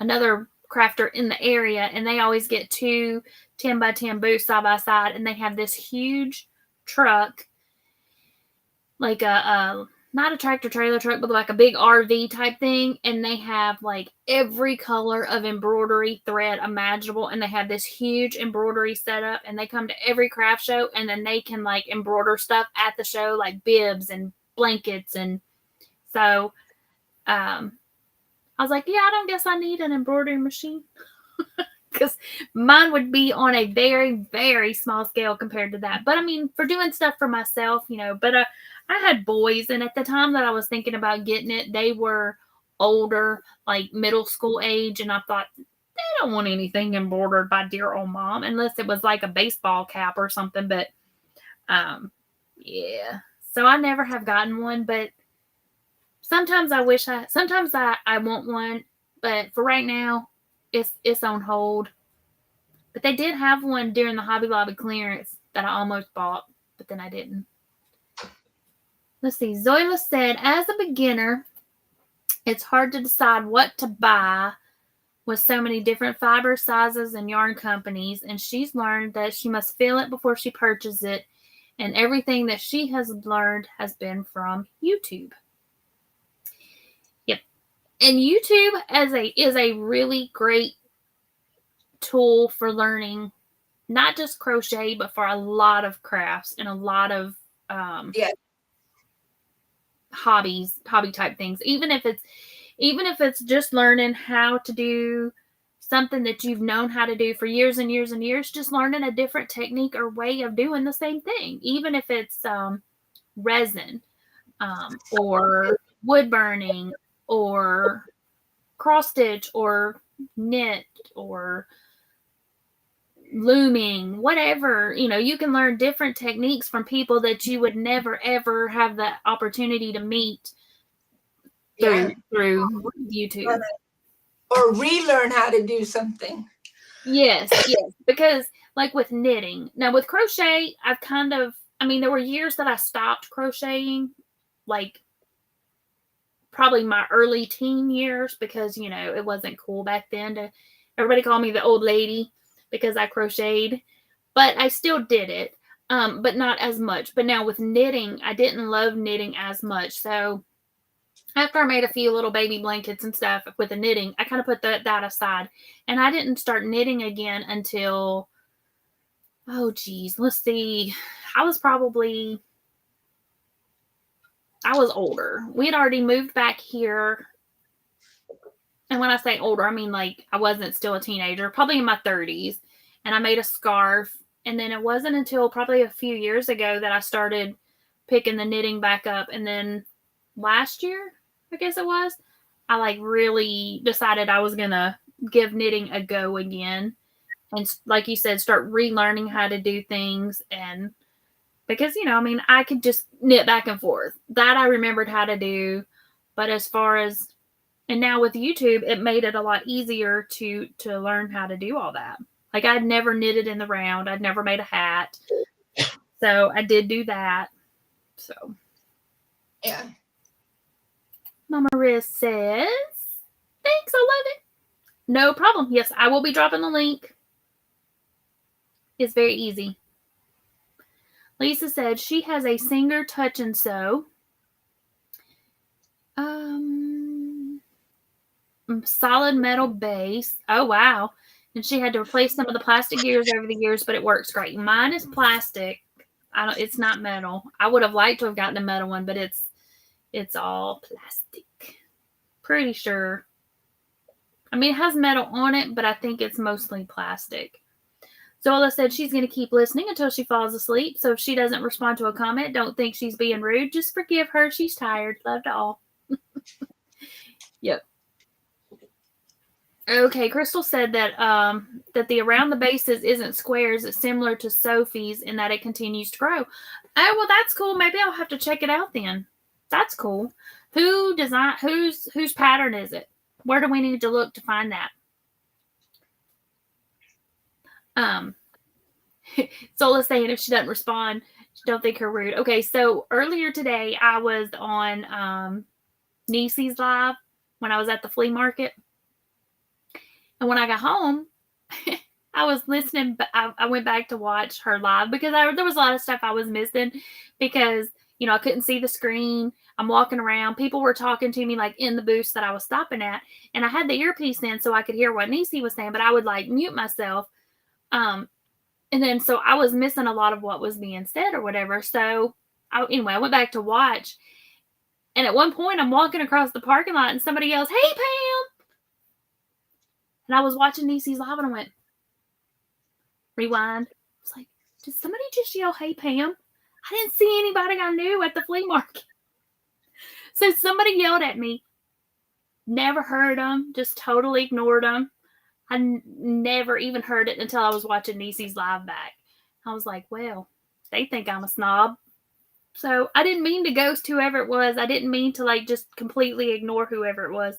So I went on Facebook and I'm like, hey, if you yelled at me at the flea market, sorry.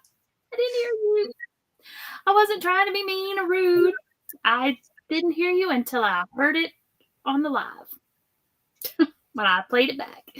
Lisa said she had to order some yarn last night. She ran out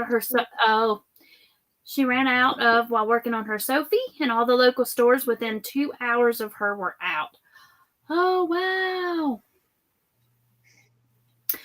Chris loves crochet. Well, welcome in, Chris. She says, hello, I just found y'all. And she is from Dallas, but currently in Bangkok. Awesome. That's so cool. And she said she learned from Bag O'Day doing bags. Nice. Well, welcome in. Thank you for coming. Lisa said she is on row 72 of the Sophies. And Regina is on round 62. Or, I can't even read. 66. Sweet. Everybody welcoming in Chris. Let's see, Mama Riz says, Wicked Granny. That's Pamela, for those that don't know. She said, I've been thinking about you and lifting you and your family up in prayer all day. Oh, no. What's going on? What did I miss?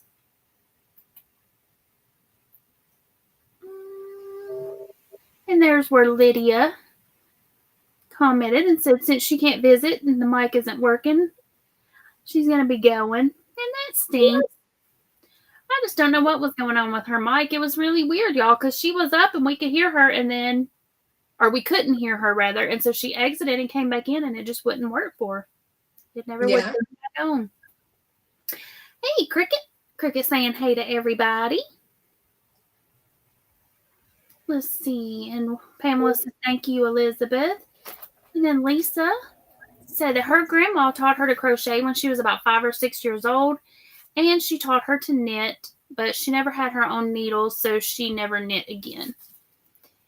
I had some needles. They're somewhere. I probably still have them, but they were bent, but I didn't use them.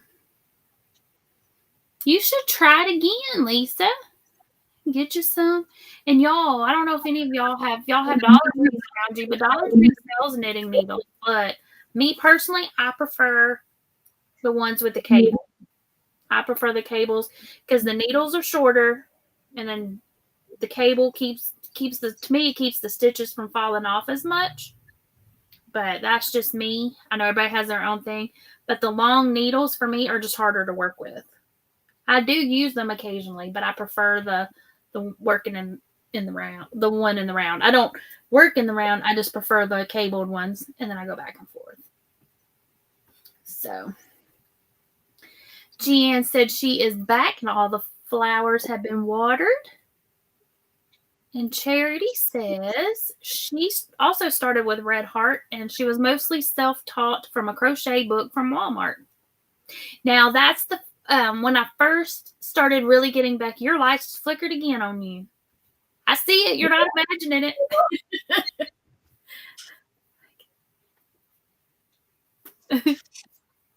I saw it again. I bought some dishcloth books from Walmart, and that was probably, let's see, I went on vacation with my brother. My kids were probably high school, and I did learn a lot of new stitches or stitches that I had forgotten about from that because, you know, the little dishcloth book you can get from Walmart has a lot of really nice things that you could use as squares, or you could just keep growing it and turn it into a blanket or a doily or whatever. Margie's off to find out what's going on.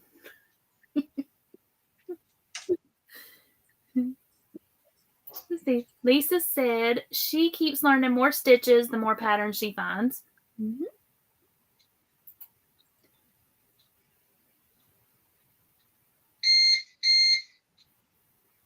Oh, she's beeping.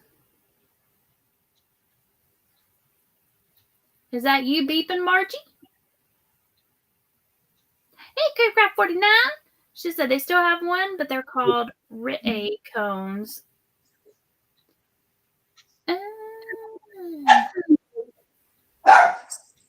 What are those? Well, hey, Connie. She said, how are you doing today? I'm working on my top. I am doing good. I finished my top, y'all. Even weaved in all the ends. So tomorrow I'm going to go out and get some more pictures. I was going to do it today, but I didn't get to it. I made some pictures the other night, but I wasn't happy with the pictures. So I'm going to get some more pictures tomorrow, and it is completely done. Woohoo! No more tails to weave in. All done. And if I don't forget, I'm going to be wearing it on my live with Connie. We go live the first Monday of the month. So this Monday, 1 p.m. Central Standard, me and Connie from Just Another Stitch will be going live. And we're going to be talking about pattern making. So y'all come hang out with us. And this one's also going to be at my channel. It just kind of worked out that way. Lydia said now her Wi-Fi is not working. I think the Wi-Fi across the United States has been going haywire. Mine was not working last night. I was watching Dawn's live, and it kept freezing up during Cynthia's game night. So yeah, our power is out for a little bit. They're working on the little transformer thing across the street. I guess that's why your lights kept flickering then. Yeah. So I went out, and I'm like, okay, it's not just this room, it's the whole house. So then I went out, and so I went out front, and I noticed my neighbors across the street were standing out and stuff talking about. But then I noticed our electrical company. There's a guy working across the street on the little transformer box. That explains your flickering. Back on in a little bit, so that explains your flickering lights. Yeah, and I'm like, okay, it's just not me. It's not just my house. It's the whole neighborhood. Well, that's good that you still have internet, though. Yeah, and that's only because I've got my computer plugged into a backup battery.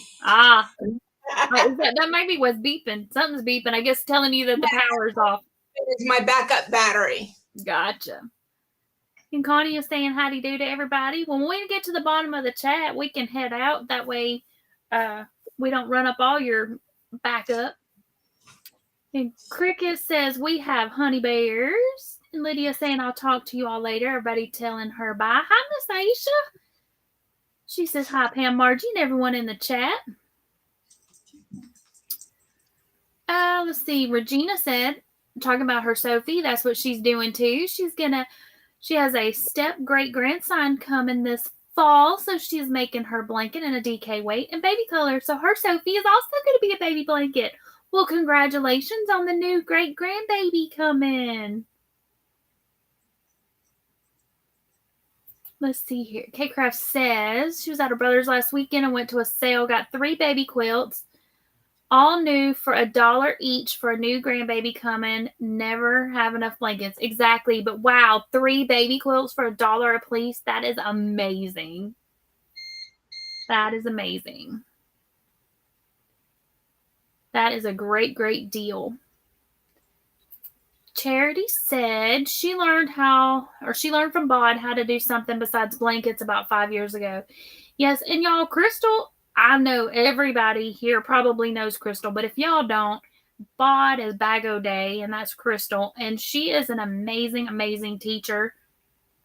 She is very patient, and her tutorials are easy to follow along. Mikey from the Crochet Crowd is a very good teacher. I love Mikey. I think his tutorials are easy to follow along. Some people think he goes too fast, but y'all can always slow that down. Within YouTube, you can slow a video down. If you like shawls and like different granny square type projects, the granny stitch, I recommend Craig Fiber Spider. I think he's a good teacher. He's also easy to watch, and I have not done any of Creative Grandma's patterns, but I have watched a few of her videos, and she seems like she is also easy to follow along with, as is Krista from the Secret Yarnery. And for Mosaic, I like Tina, and I can't even say her last name. It starts with a T, and it's this long. But she is she's the Mosaic queen. I really like her. That's how I learned. That's who I followed to learn the basics of Mosaic. And she teaches you she's got like a how to learn Mosaic. And she teaches you how to read the patterns, how to write the patterns. So that's who I followed along with for that. Yeah. And TL Yarn Crafts, she's really good yes. for the. Isn't that Tony? Okay. Is that her name, Tony? Mm-hmm. Tony, yeah, and she also has regular crochet as well. Mm-hmm. And she's really good. She really goes slow, and then it explains each and every little stitch. And Donna Wolf from Nastasia, she's very good. I really like her. Who else? Let's see. Jada in Stitches is another one. And there was another one that popped in my head and then popped right back out. I'll think of it in a second. Marley Bird. Marley's got she's with knitting also, and Craig from Fiber Spider also has some knitting videos, and Mikey has started doing knitting videos as well.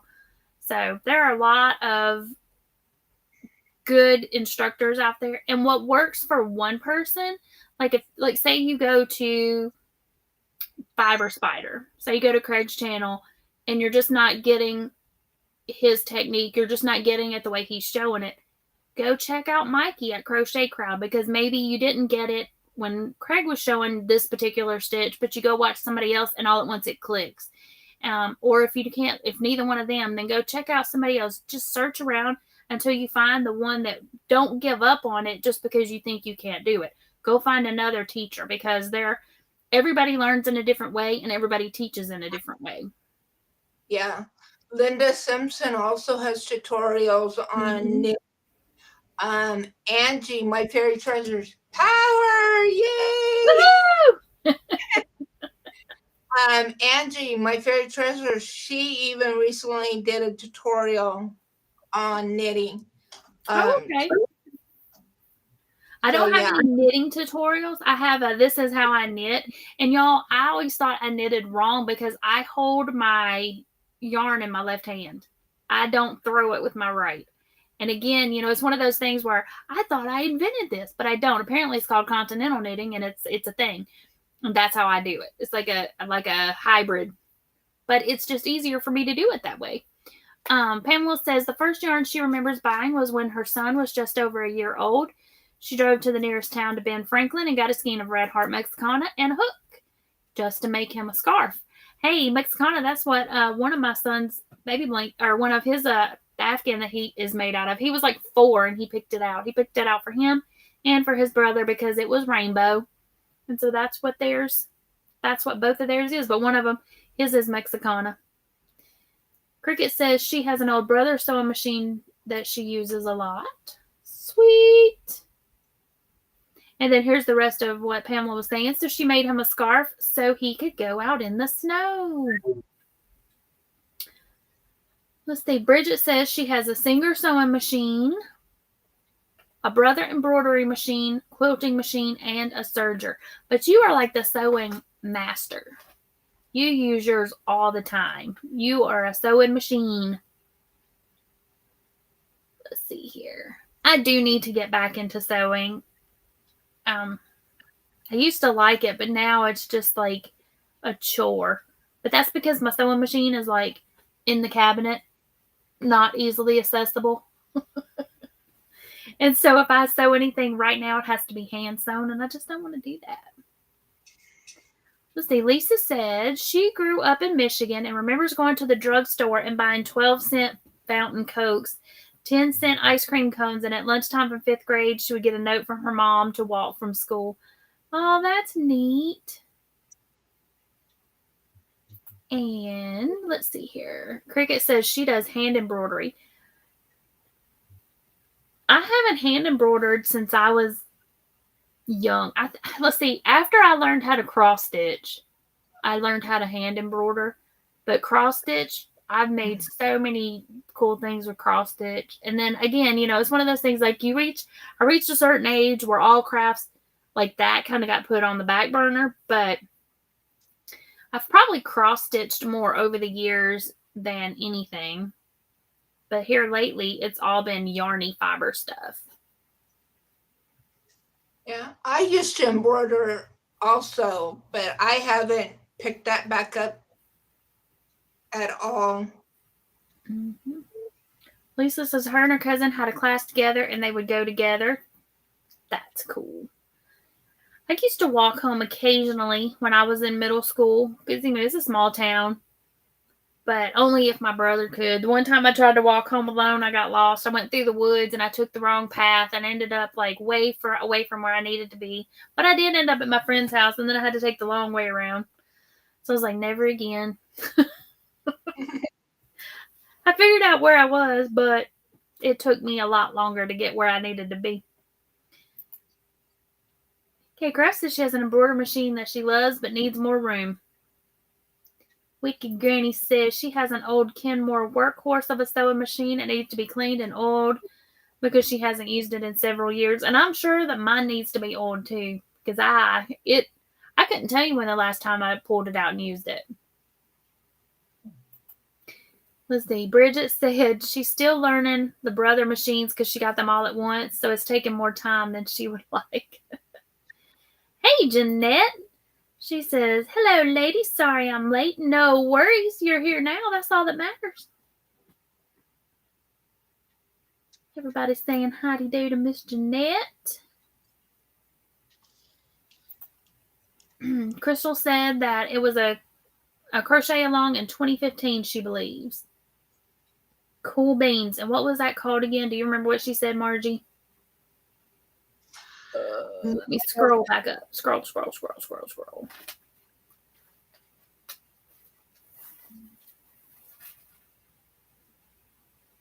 See, this is why I need to write stuff down. Let me just scroll back down to where I was. Just type the name of that pattern in the chat again. That'll be easier. Okay, let's see. Pamela said yesterday after her biopsy, her stepson was brought into the hospital with a flesh-eating bacteria, so they just came home. Oh, no. I'm so sorry. She said they learned that there was no hope and then got the call.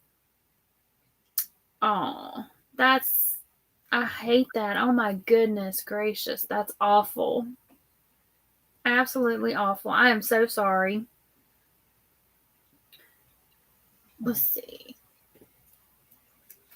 Regina said there was never anyone around that knitted when she grew up. Let's see. Lisa said she saw your lights flicker too, Margie, so you were not alone. Bridget said she is the same. She does not like the straight needles. She loves her circulars. Okay, so, and then here back to Wicked Granny. She said then her son's dad suffered a heart attack. Her son did CPR on him till the EMTs got there to save his life, but he's in the ICU. But her stepson passed away about 9 p.m. last night. Oh my goodness gracious. I am so, so sorry. That is awful.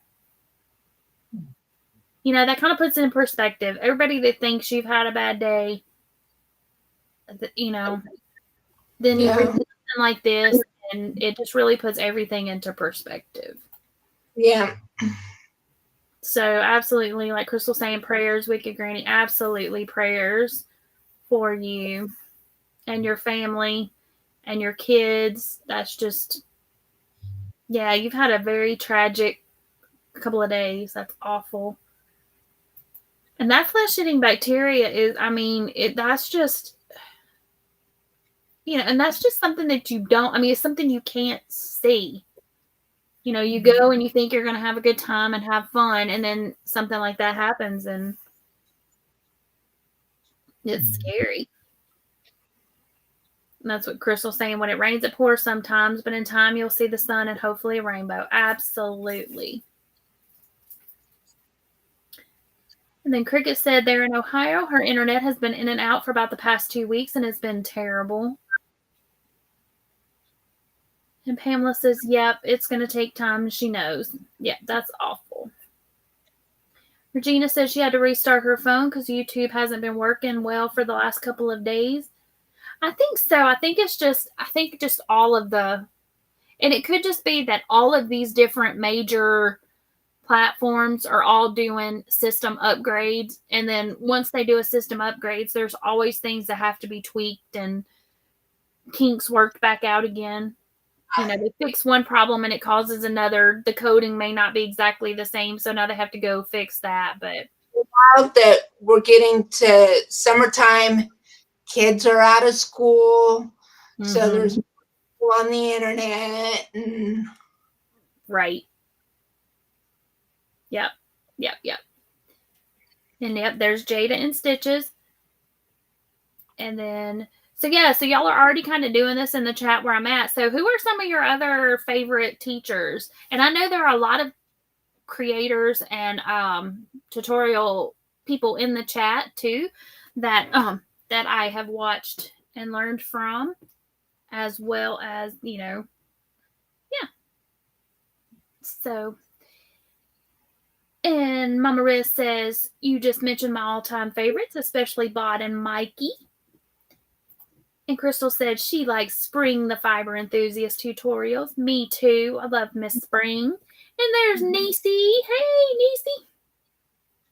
Niecy. So, Niecy, were you in here when I was just telling them that I didn't actually hear the person yell, "Hey, Pam," at me at the flea market? I didn't hear it until I was at home watching the replay to see if I missed anything. And I was watching it and I heard somebody yell, "Hey, Pam." And I was like, was that on here? And I had to rewind it and listen to it again. So I totally just blew somebody off at the flea market because I didn't even hear them because I had my little earbud in. I was listening to you and I was talking, and yep. Sorry to whoever yelled at me. I'm sorry. I didn't mean to ignore you. It wasn't intentional, I promise. And I hope you had a good date night with the hubs. Okay, Craft says she used to cross stitch, but okay, and I'm waiting for that to come up. There we go. But the eyesight with the counting got too hard, so I had to give that all away. For right now, my eyesight is holding out for that kind of stuff, but I know I'm going to have to get some readers. I need to go to the eye doctor and have my eyeballs, have my little peepers checked out, because my astigmatism, my glasses that I wear for that I wear at night, they're not working as well as they used to. So I know that my prescription needs to be tweaked. Bridget says she also has a treadle machine. I'm guessing that's how that you say that word. In working condition. K-Craft says I have done crochet along with Mikey and it was fun. Yeah, I've done several of Mikey's patterns. And I have his book. Granny D says, hey, Niecy and everyone that I've missed as I went to the kitchen to eat supper. Welcome back. Let's see. And then everybody praying for Wicked Granny. I know, that's just terrible. It's so sad. I'm so sorry. Yeah. And there's Chris Kaleidoscope. Welcome in, Chris, saying Mama J Raid. Oh, wow. Wicked Granny said, and it was so fast. 8 hours from the time he got to the hospital. Wow. That is very fast. Oh, my goodness. Yeah. Wow. And then Niecy's saying, wow, she's so how horrible, and how did he get the infection? I hear so many saying about, you may have it doesn't even have to be like a huge, gaping open wound, just like a scratch, and you go swimming, in a creek or a pond or a lake, and, but yeah. We'll let them say, because if she wants to, but that's awful. And then Niecy said, yep, Spring the Fiber Enthusiast is an awesome teacher as well. One of her favorites. And then Mama Riz says, Wicked Granny, that is heartbreaking. Let her know if there's anything we can do, even if it's just to send a gift card to your favorite pizza place so you don't have to cook and you can all just grieve. Absolutely. Yes. Oh, she said no one has any idea how he got it. He came in complaining of back pain, and that was it. Oh, that's awful. Absolutely awful. I'm so sorry. Then there's Granny D saying howdy do to everybody. And then Niecy says, oh, okay, LOL. She missed it too. I like seriously, like, yeah, because I was just sitting there watching it back, and I was like, hey, Pam. And I was like, wait, what? Whoopsies.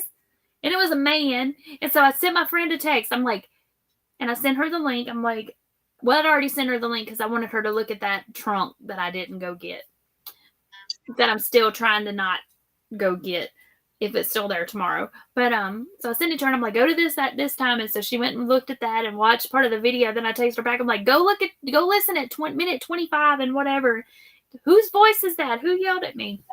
She messaged me back. She's like, okay, I've listened to it like 2 or 3 times and I have no idea who that was. It was somebody, but he didn't run up and tap me on the shoulder or anything. But yeah. And there's Miss Mama J herself. Hey, welcome in. Niecy said she did, and he's taking a nap. You wore him out.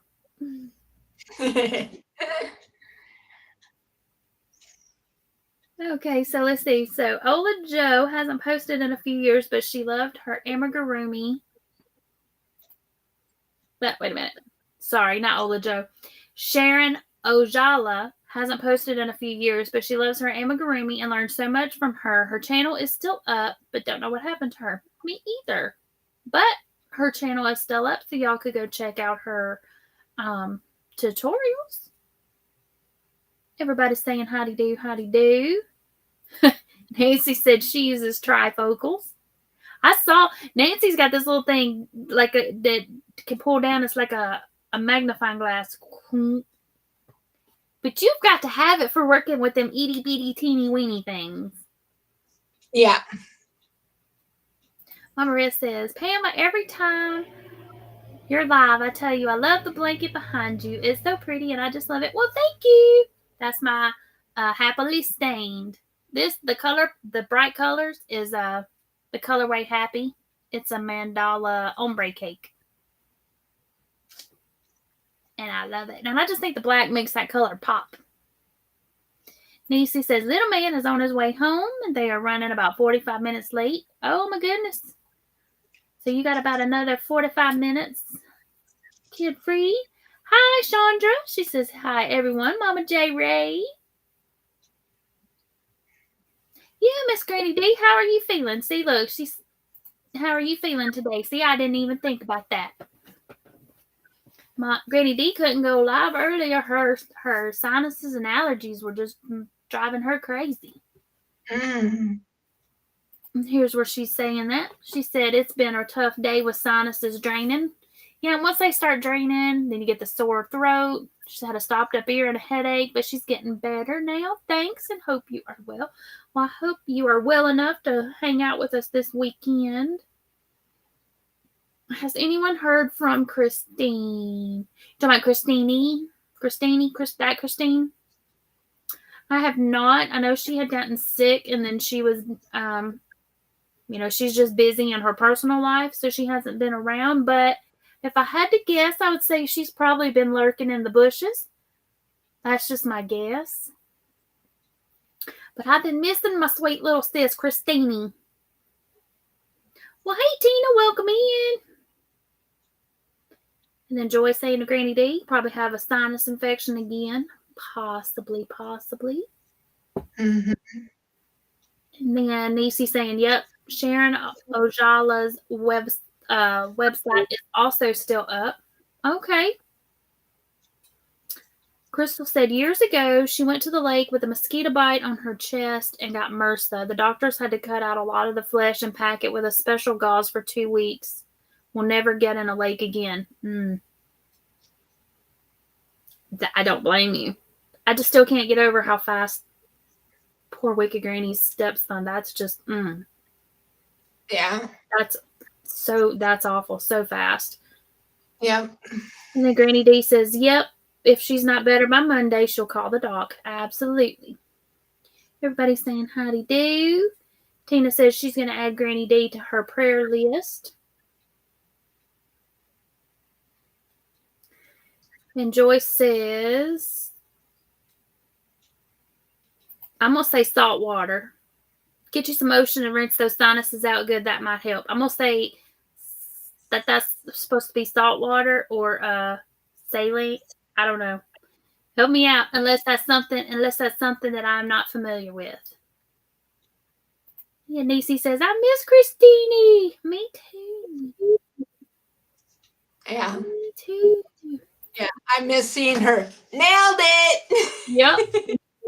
But I bet she's lurking in the bushes when she can. Because, she, there for a while, her grandmother had gone to stay with other family members for a couple weeks. So I bet once she got back, and then her kids are probably out of school now or getting close to being out of school. So life happens. And, sometimes YouTube has to take a back seat. Chandra says, I'm doing well. Thanks for asking, Granny D. And Joyce said, okay. She said that it is a brand of saline rinse that she buys, but she buys the Walmart brand. Okay, so it is a saltwater type.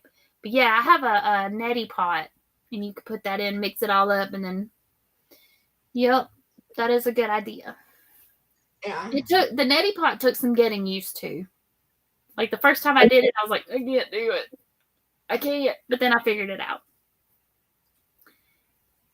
And then Regina saying, yep, the sinus rinse kit. Mm-hmm.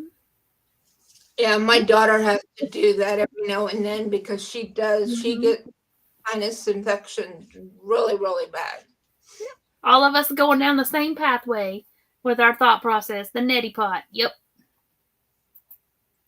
Yep.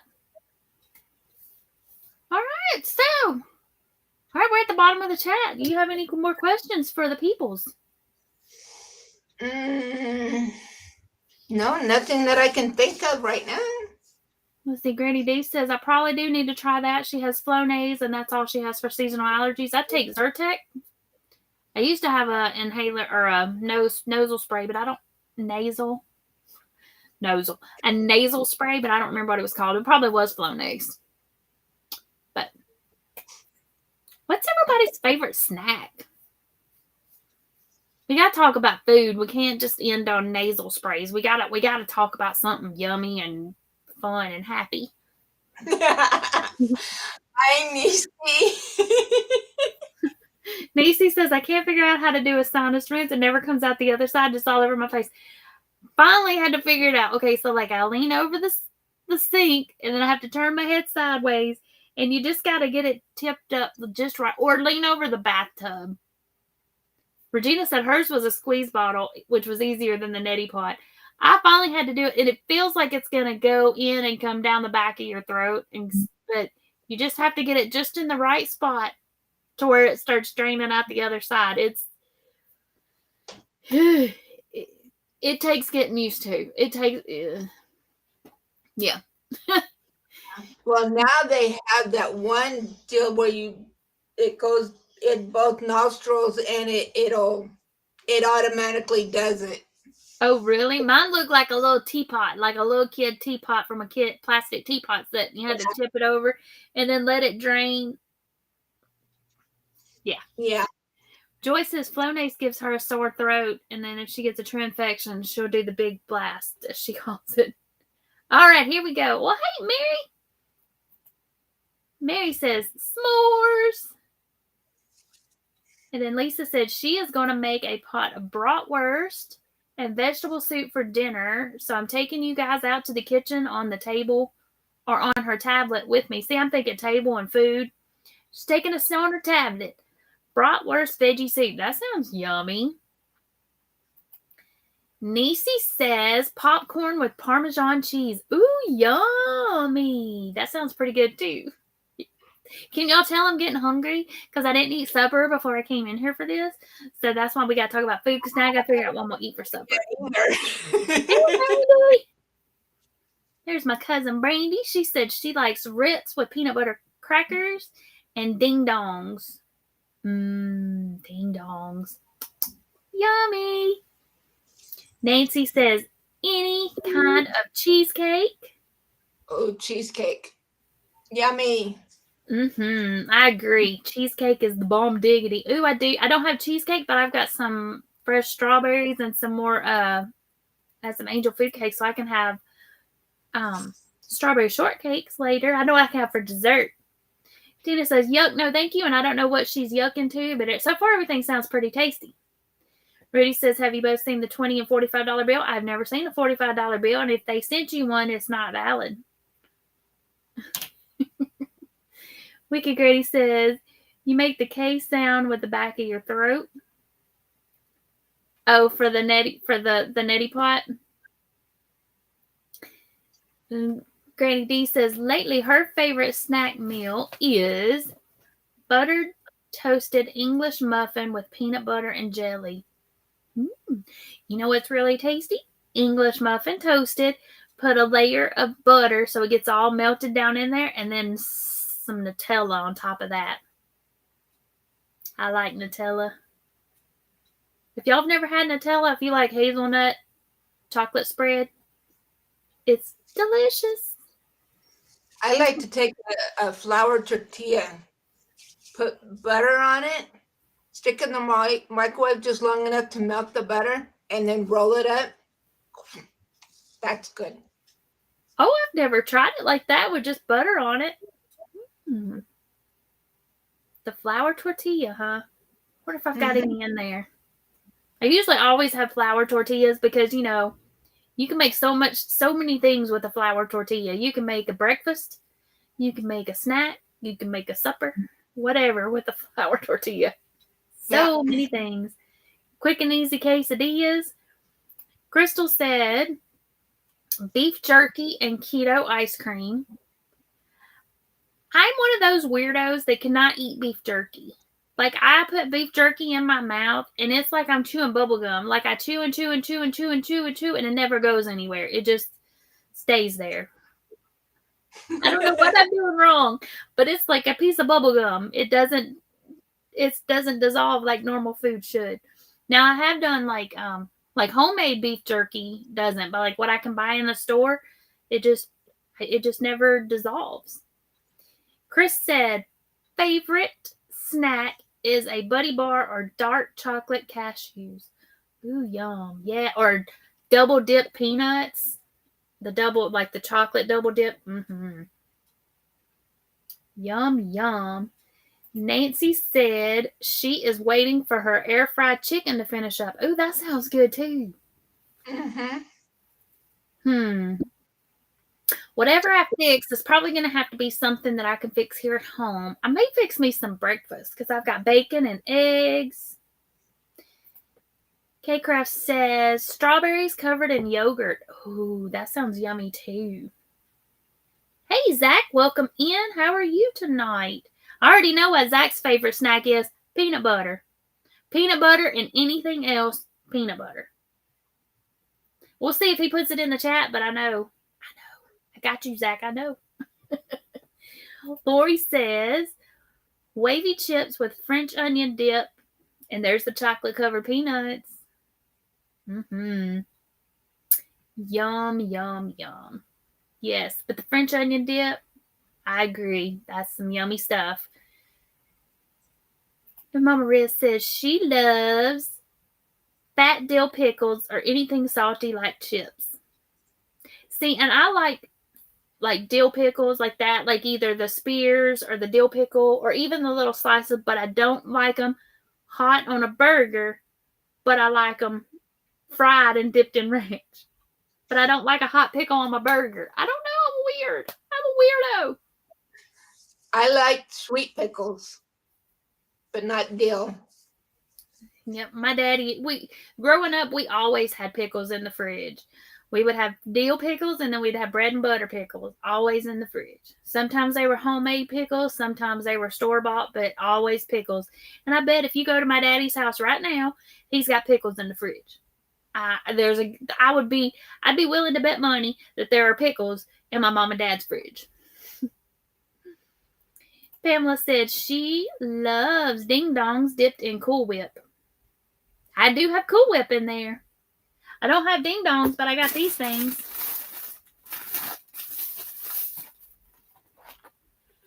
Java cakes. I don't know what they are.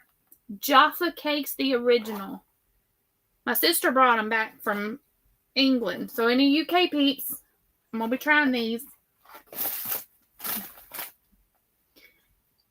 Going to be trying them soon.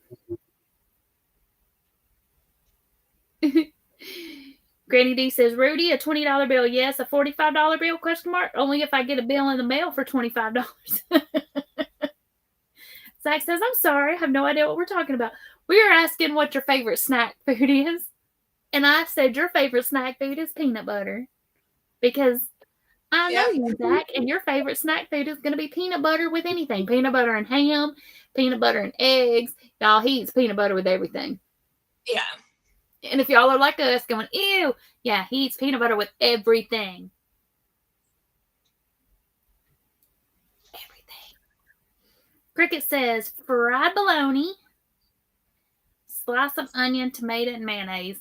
Oh, I cannot wait for fresh garden tomatoes.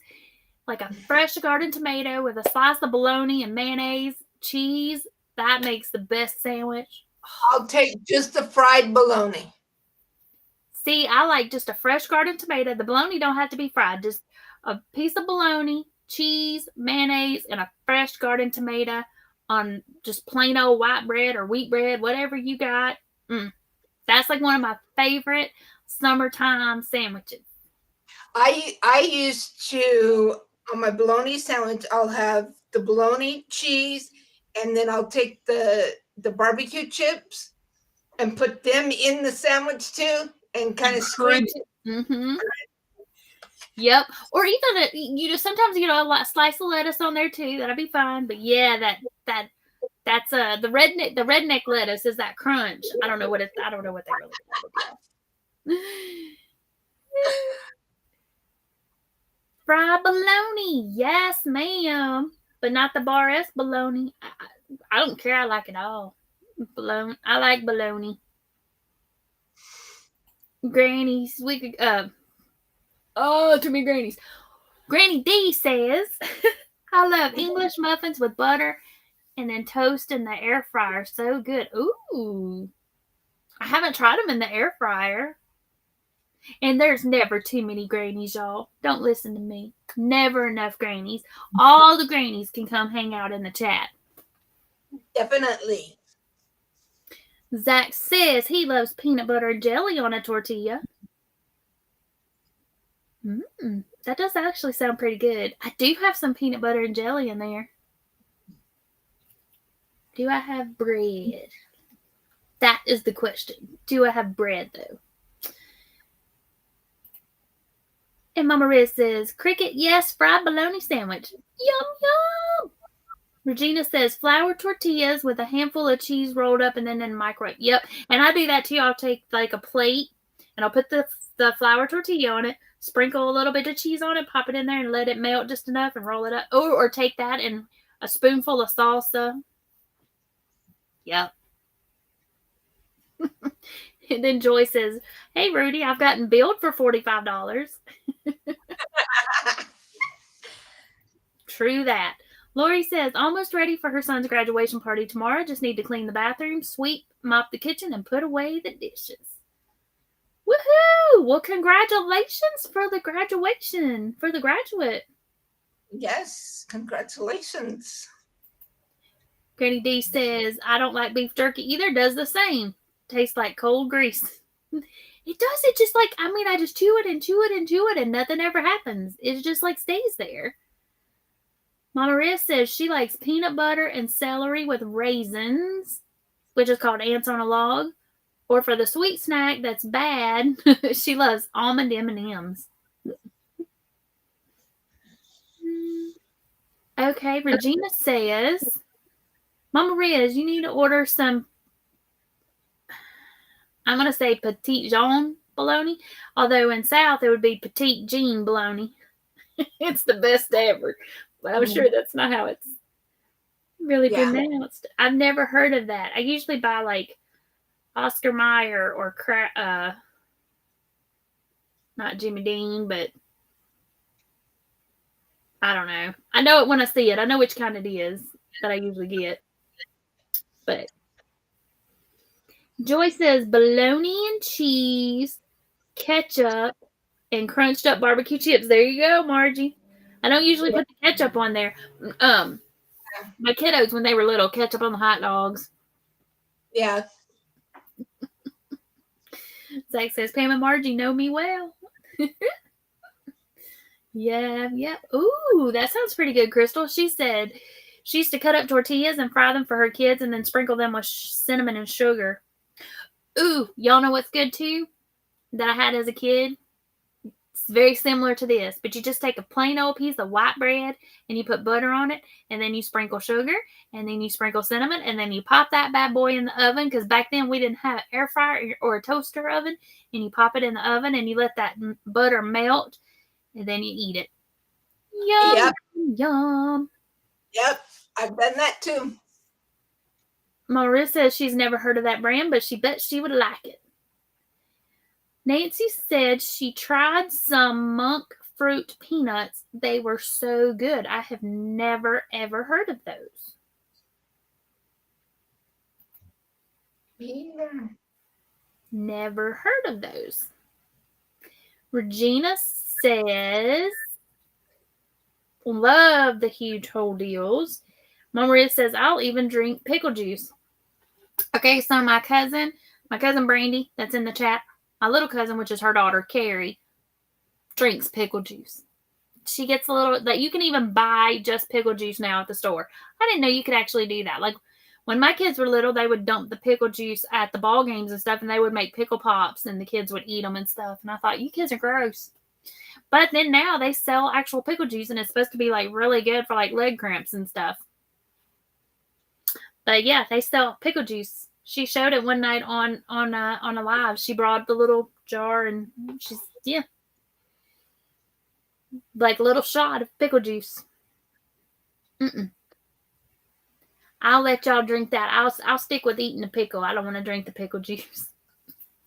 I'll dump it. I like to use it to marinate stuff. Like, I'll put it on stuff. Like, I like Logan's has a, if you get their salmon, you can get like a dill butter to dip it in. Now that's good. So I would probably let my salmon dipped in pickle juice because I do like that. Gritty D says she loves sweet pickles too, Margie. She likes the little tiny ones. Yeah. And she also doesn't like pickles on her burgers. I am not alone, y'all. Yep, I don't like pickles on my burgers either. In fact, I like my burgers plain. I like my burgers with lettuce, tomato, mayonnaise. Well, cheese, lettuce, tomato, mayonnaise. That's what I get. And not Miracle Whip. I used to like Miracle Whip when it first came out, but now, no. Lettuce, tomato, mayonnaise, real mayonnaise. Nope, I want mine plain. K Craft's favorite cheat cake is cheesecake, but doesn't like sour cream any other way. See, now I like sour cream. When I was a kid, I didn't, but now I can eat sour cream on my baked potato, sour cream on all my Mexican food. And I know that's not a Mexican thing because my friend told me that she don't use sour cream on her stuff. But I like sour cream on all the stuff. Yep. And Lori says, all right, all you ding dong lovers, have you ever tried putting them in the freezer first? No. Nope. I have not. Mama Maria says she loves dill pickles, not sweet, unless it is sweet relish. Sometimes. Now, sometimes I will I'll put the relish on a hot dog. Not all the time. Sometimes I'll get like a taste for it, but not usually. Usually I just get my hot dogs usually I put just hot dog with mustard. Mm-hmm. Sometimes I'll put mayonnaise on it, but usually just mustard and cheese. Yeah, now I've gotten to where I like my hot dogs the same way as my burgers. Plain. Let's see. Regina said relish is add that to my tuna. Uh-huh. Oh, no, my dad does that. The relish. Uh-huh. Yeah. My dad does that too. Now, see, my tuna, I just like mayonnaise. I'll put mayonnaise in it. Sometimes I'll put pickle juice in it, but I don't want all the pickles. I don't want them. And I'll put shredded cheddar cheese in it. and a boiled egg. Mama Riz, it's a place in Arkansas. Their hams are prized and the bologna is top notch. That's why I've never heard of it. But Arkansas's not that far. I mean, it is might be far to go for bologna, but Yeah, that's reason stuff. I'm like, when I saw that, I'm like, wait a minute, that's in Arkansas. Zach says, wait a minute, I've never tried peanut butter with eggs. Ew. My bad. It just sounded like something you would eat. And then Pamela says, yes, Lori, for the ding dongs in the freezer and then dip them in Cool Whip. Mama Riz says she loves avocado too. I've only recently started eating avocado. It's not my favorite. My mama loves it and my kids love it. Like they'll put sliced avocado on a burger and stuff, but I like to slice up. Now I like to add avocado to a hamburger. I have eaten avocado on a burger, but I like to also slice up an avocado and then put pepper on it and just eat it like that. see, I've never been a fan of guacamole, but our local Mexican restaurant, my friend, they have a thing called guacamole casero, which is like it's not all mushed up; it's like all of it still like in the big chunks. And so I tried that, and I really liked it. So then I tried their guac, and I really liked that. So I'm like, but theirs is the only one that I've ever eaten that I've liked. I haven't liked anybody else's. But I have a good friend at work, and I bet I would like hers. If she made any, I would probably eat hers but I love guacamole and just avocados. Yep. So does my mom. And, I guess I don't know enough about avocados too. So, like, if I tried to buy one at the store, I wouldn't even know what to look for as to get a good one versus a bad one. Mama Riz says, the problem is I haven't found any food I don't like. Yeah, I'm kind of right there with you. See, Jen says, ooh, now I want a BLT and I have nothing to make it with. I've got the B. That's all I got.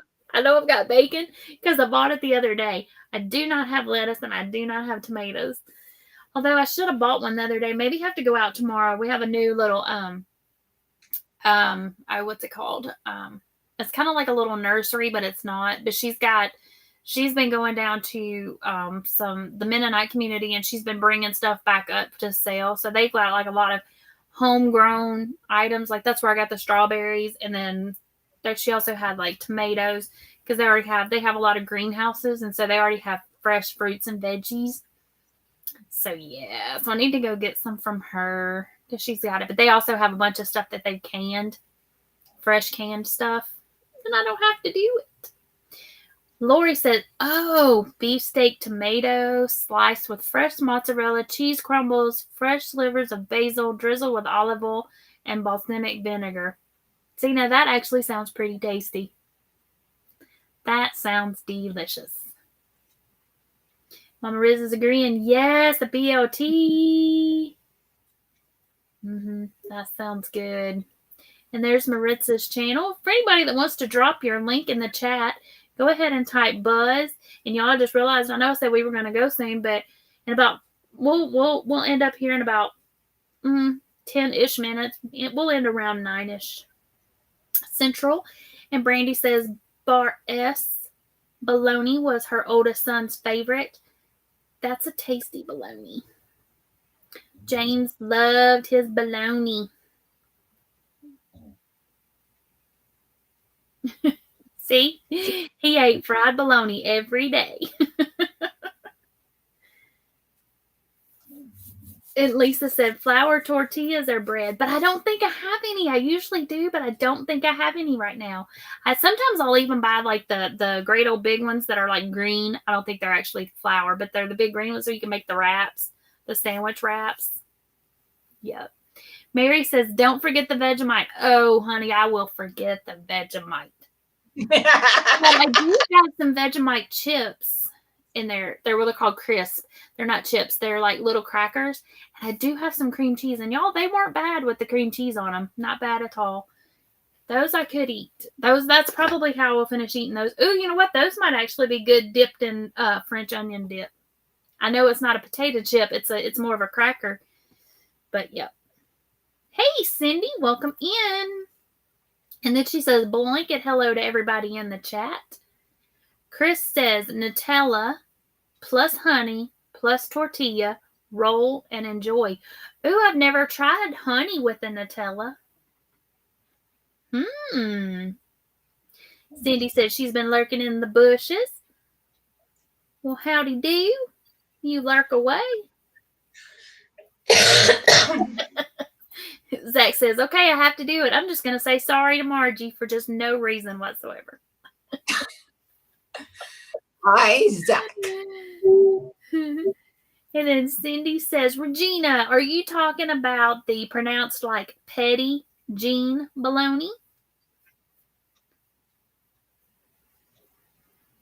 See, I was trying to be all French and call it Petit Jean. But if it's a company in Arkansas, you are probably 100% right, Cindy.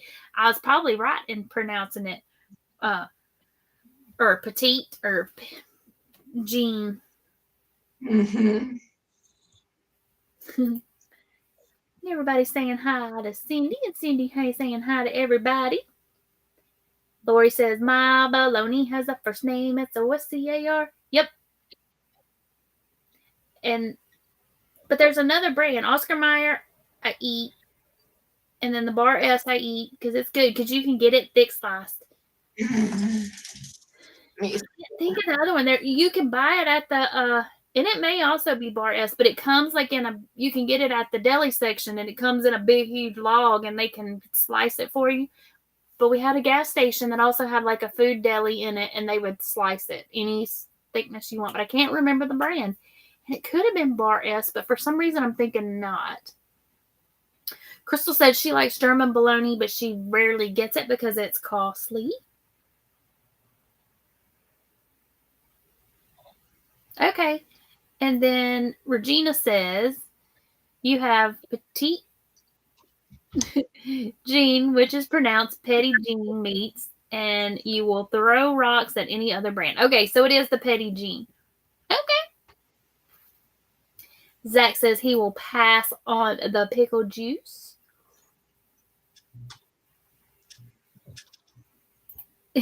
Tina's like, yep, that is quick, hot cinnamon bread. Yummy. Yes, easy peasy. Regina says she loves pickle juice. Wow, I'm way behind in the chat, y'all. I'm so sorry. Nancy says olive juice. Now that I will pass on. I am not a fan of olives. Nope. So I will pass on the olive juice. I would probably do a quick shot of pickle juice before I would do olive juice because I don't like olives though. So that would be why for that. Lori says pickle juice is amazing for leg cramps. She was skeptical, but then she tried it and it was the quickest relief ever. Crystal said, and if you're dehydrated, pickle juice is a miracle worker to stop the cramps when dehydrated. And then Crystal says, see, yep, Lori, y'all were on the same wavelength, thinking alike. And there you go, Margie, you and Zach. Plain burger guy. Yep.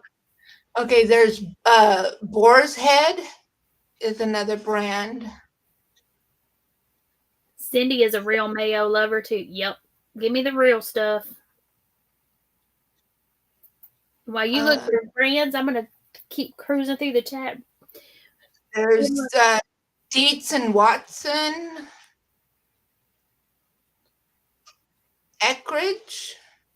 Now, we do have Eckridge. Let's see. Wicked Granny Pamela says pickle juice didn't help with her leg cramps. She wished it had. Mama Riz said her hubby will not eat mustard or mayonnaise. The other day, she threw away a jar of mayo. Hubby was like, why? I said, I only like Hellmann's. And told him, don't buy it again. I do like Hellmann's. Yep. But if I had to pick between Kraft and Hellmann's, I'm going to pick Hellmann's. But I will eat both as long as it's the real. It's got to be the real deal. Cindy said, go ahead. Fisher's. Mm-mm. Hebrew. We do have Hebrew brand. We can get that at Dollar General. Kogel. Koegel. That doesn't. It's got to be Oscar Mayer and Bar S. It's got to be the two. But I'm thinking there's a third one, and it's just not popping in my brain. Cindy said she has to be in the mood for pickles, but she loves them when she's craving them, and she loves pickled okra as well. I'm not a big pickled okra eater either. And I say that, but it just looks gross, and I don't know that I've actually ever eaten it. The only way I like my okra is fried. I don't like it boiled because it's slimy. But I've been told that the little pickled okras aren't slimy, but they look furry and they look slimy. I've been told they're not. Ew. I don't care for okra. I like fried okra. Let's see here. Joy says, what, Zach? No peanut butter on your burger? Oh, yeah. Cricket says, don't forget, when you fry that bologna, put it in the iron skillet to get it crisp. Yep. There's a Wonder Bar. Mm-mm.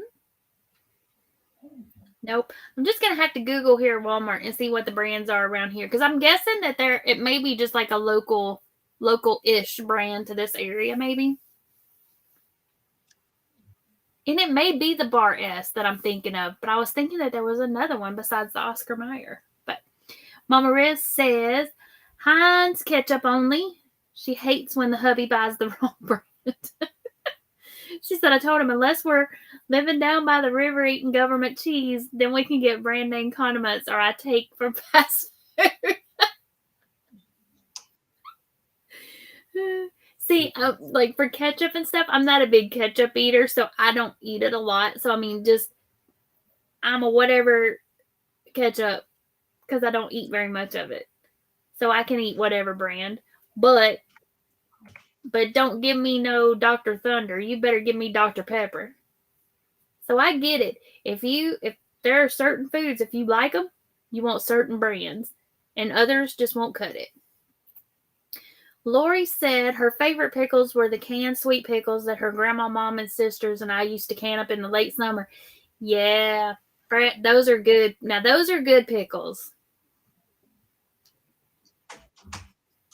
Oh, look. See, Zach actually tried peanut butter on the burger. He wasn't sure how he felt about it. K-Craft says her dad only ate tuna with the eggs in it. See, I like boiled egg in my tuna. Mished up. Lori says the ketchup in Canada tastes different. It's sweet. Gina says you can order it online and have it shipped. Oh. That's interesting. Joy says Heinz was making a mayo that was really good, but I think they stopped making it. Now, yeah, and they had one that was like ketchup, mayonnaise combined. Heinz came out with some of those. They were like combos, so you could, because a lot of people like their ketchup and mayonnaise both. So they did like a combo. I think you're probably right. I don't remember ever seeing them in the stores, but I remember seeing them online.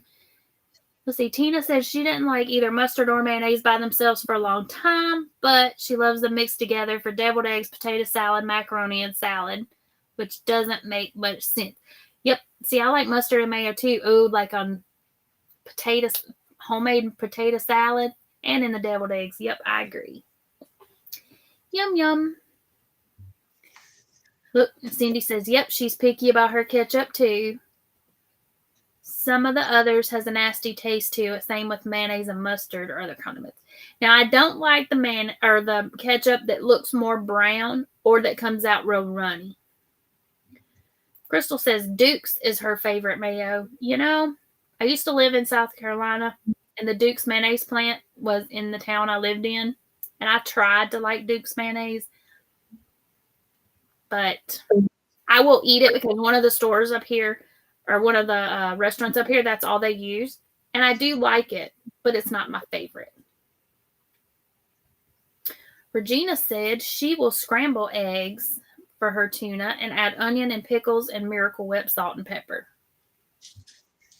Tina says she's never heard of Duke's mayonnaise. Duke's mayonnaise, it has a yellow label. And it's, let's see, Blue Plate is also a pretty good mayonnaise. Wanda says, everyone have a great night. I'm headed to bed. Well, good night, Miss Wanda. You have a fabulous night. Safe travels. Really, Brandy? She said our cousin Sam makes a great guacamole and he leaves it chunky. Well, I'm just going to have to go have a little visit with our cousin Sam. That's how far behind in the chat I am, y'all. They're just now talking about avocados in the chat. I'm sorry. I'm trying to get caught up. Regina says, if an avocado is soft, it's ready to eat. Bridget says, BLT, yummy. Everybody's saying goodnight. Brandy says, yep, Duke's is a Southern staple. Joy says, I have the bread, but not the B, L, or the T. Too funny. I've got the B, but that's it. Let's see. Chris says, I just had an orange flavored honey stick. Oh. And we do have a guy around here that they put the honey in little, that looks like the pixie sticks things, but they're plastic. And they put flavored honey in them. And then they're sealed at the top and bottom. Zach says, we are the first live he's been to today. He has been on the go since 9 a.m. and just got home at 9:30. He has been visiting his aunt and working all day. Busy, busy, busy. Joy said she was getting Duke's, but she hasn't seen it since the Big C either. It's still here. I see it all the time, but I guess it's a regional, depends on where you're at kind of thing, maybe. Bridget says bacon, lettuce, and a fried green tomato sandwich are yummy too. Ooh, fried green tomatoes. See, that's another yummy, yummy, yummy. But I'll eat those just like as an appetizer. Fried green tomatoes. When we went on vacation here a couple of years ago, met my brother over in Hilton Head. It was me, my two sons. Well, it's been longer than a couple years. But so we met him over there and we got fried green tomatoes at every restaurant we went to. That was like our appetizer to get it checked out. Hi, you guys there when I left. Hi, Margie's Hubs. I know, we chit-chatting. We're almost done as soon as I get to the bottom of the chat. Let's see, Maria says, I don't care about brand clothes, but I need name brand condiments. French's yellow mustard, nothing fancy. Just give me my designer condiments. Yeah, now, I do like French's yellow mustard. But I will also eat Walmart brand mustard. Wiki Granny said her friend's hubby refuses to eat fried bologna. He says, I was fed that as a kid, yada, yada, yada. So we all just eat it in front of him.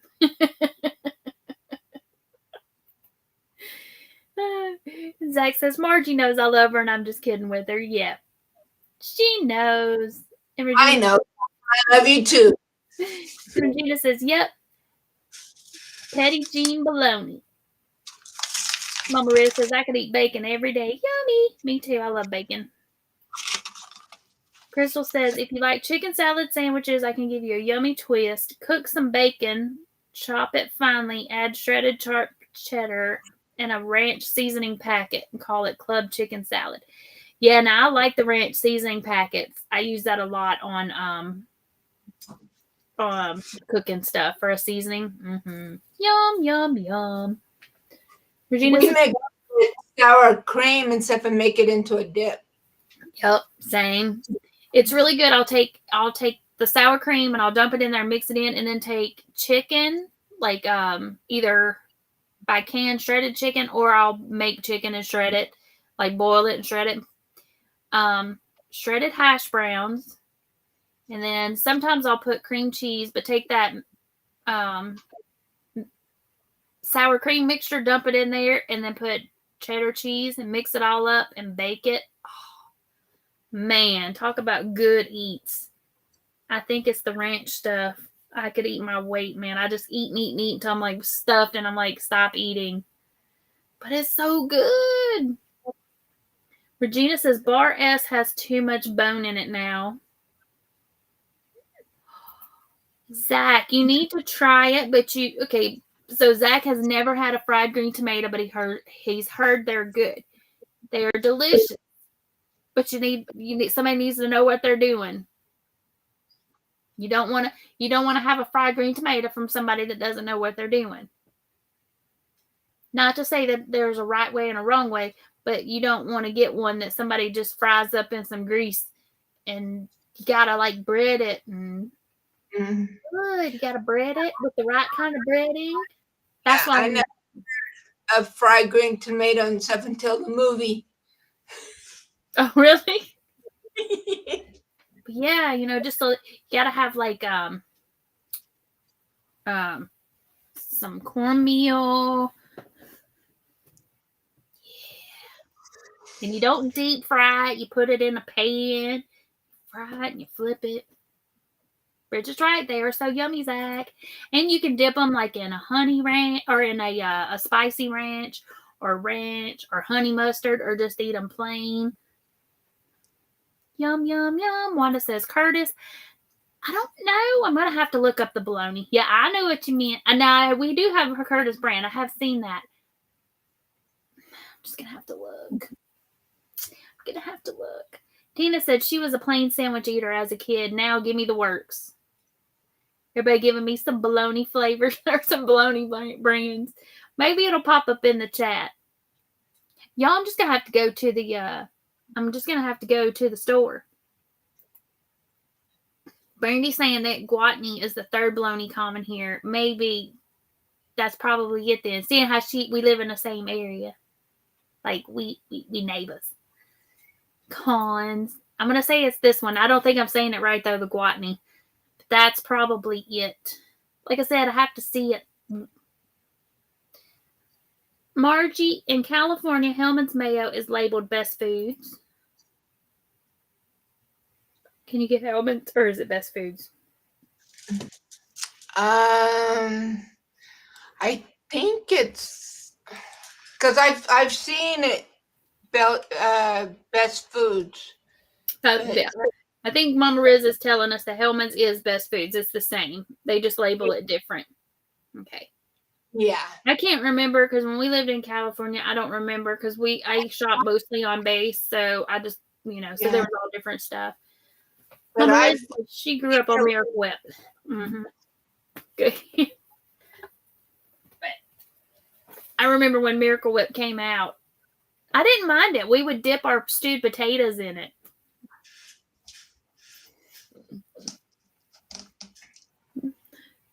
But I have seen the Hellman's label. Mm-hmm. Regina says, pickled okra is amazing. She will eat okra any way it's cooked. I do not like it boiled. It is slimy and gross. It looks like snot. Can't do it. I don't like it. I think it's a texture thing. There are certain things that I can't eat because it's a texture thing, and that just slimy. Boiled okra is slimy. Nancy said she is having a nice hot hazelnut mocha coffee. What? Mama Riz said her husband ordered a burger with peanut butter and jelly, and it was amazing. There you go, Zach. I'm going to take your word for it. Regina says King Cotton. I think it's the guatni. And Brandy says Duke's mayonnaise is all they eat in her house. That's so funny because we tried it when we lived in South Carolina and it was not delish. But I do eat it now. I just didn't eat it then when we lived right there where the plant was at. Like a lot of my friends that I went to high school with, their parents worked at the Duke's plant and maybe we just got some funky kind. Maybe it was just bad. But the where I eat lunch at a lot, they have the little packets, the little condiment packets of Duke. Let's see. And Crystal says, yep, same Brandy. If it ain't Duke's, take it back. Wanda said another is Jesse Jones. I'm gonna go with the Guatney's. It's like I can like picture in the packet. I would have never come up with that name brand. I would have never came up with that name if Brandy hadn't typed it in the chat. Never. Like I would be sitting here all night going, nope, nope, nope. Let's see. K-Craft says her aunt makes watermelon pickles. That's different. I've never tried that. Chris says, hey, government cheese is good. Government cheese is very tasty. I will give you that. K-Craft says pickles from the rind of watermelon. Huh. I've never heard of that. I'll have to try. I'll have to see if anybody around here makes those. That's interesting. Joy says, I agree with Chris. Government cheese was good. And Crystal said she loved the government peanut butter. Lori says, Big Mac sauce, just mayo and ketchup mixed with relish. Yep. Basically, yeah. That's what the Heinz was. And because that's what I used to get on the burger at, that's also what I would get on my Whopper Juniors. It would come with mayonnaise and ketchup. Cricket says macaroni and canned tomatoes. That's another good summertime meal. Crystal says, go ahead. I just sent you a picture, Pam. Okay. Crystal says the best fried green tomato breading is a mixture of flour, cornmeal, and breadcrumbs. Let's see. Yeah. That's it. That's the other one that I see in the store. Like I said, I would have never, ever come up with that if Brandy hadn't put it in the chat. Because you could have even said it and I'd have been like, no. Because it didn't ring a bell until I had to sit here and then picture I had to picture it in my head. In case y'all want to see what it looked like. Looks like that. Because I was like, I could picture it up here. Okay. Let's see. Mama Riz says on the West Coast they have Dyer's ice cream, and on the East Coast it's called Eddie's. Or Dryers. She said Dryers, she meant. And then let's see. She says she doesn't enjoy She doesn't enjoy fried food, but fried green tomatoes are great. They are so delicious. Yum, yum, yum. Lisa says she'll eat okra any way you make it. Deep fried, slick, slimy. Loves it. Soups, pickled, you name it. I love it.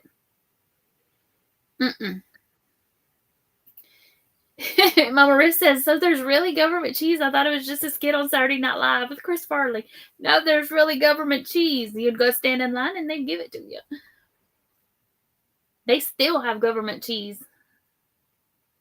Cricket says, slice up your green tomatoes, dip them in a beaten egg, then roll it in cornmeal with a little flour, salt, pepper mix, and fry it crispy. That's exactly how I make mine right there.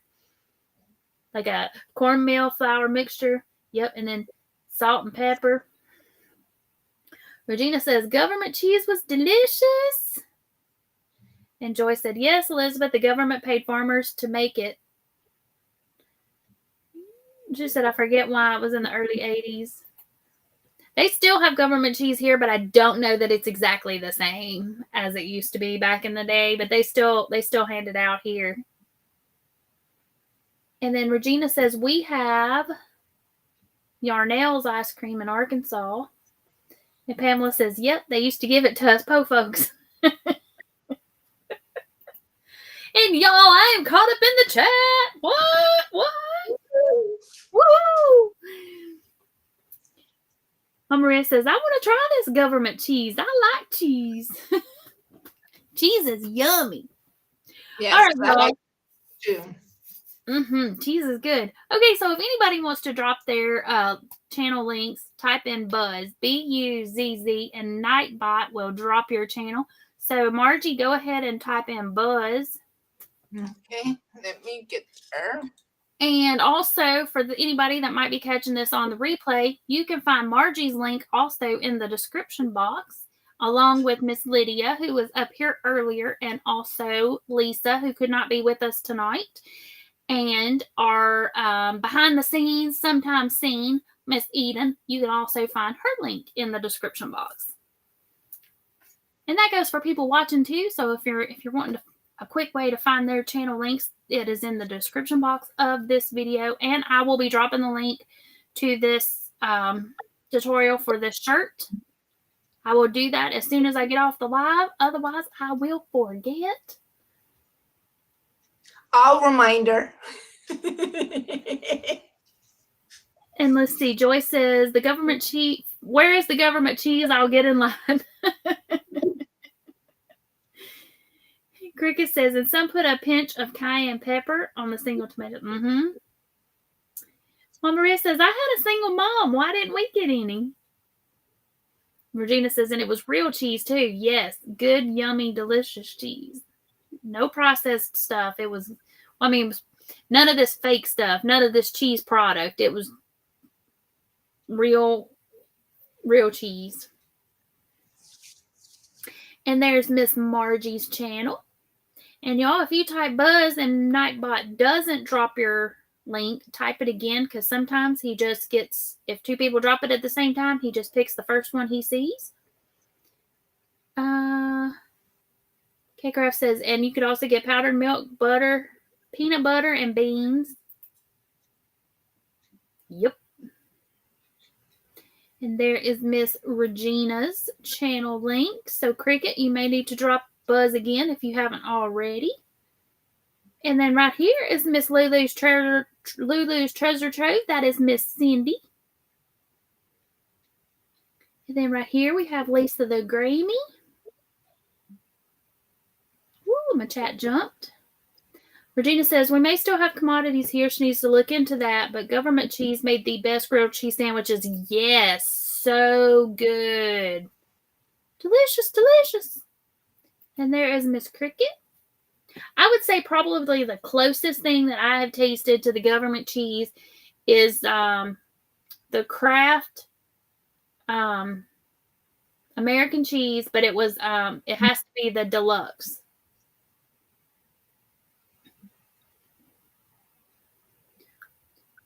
Not the singles. It has to be the deluxe.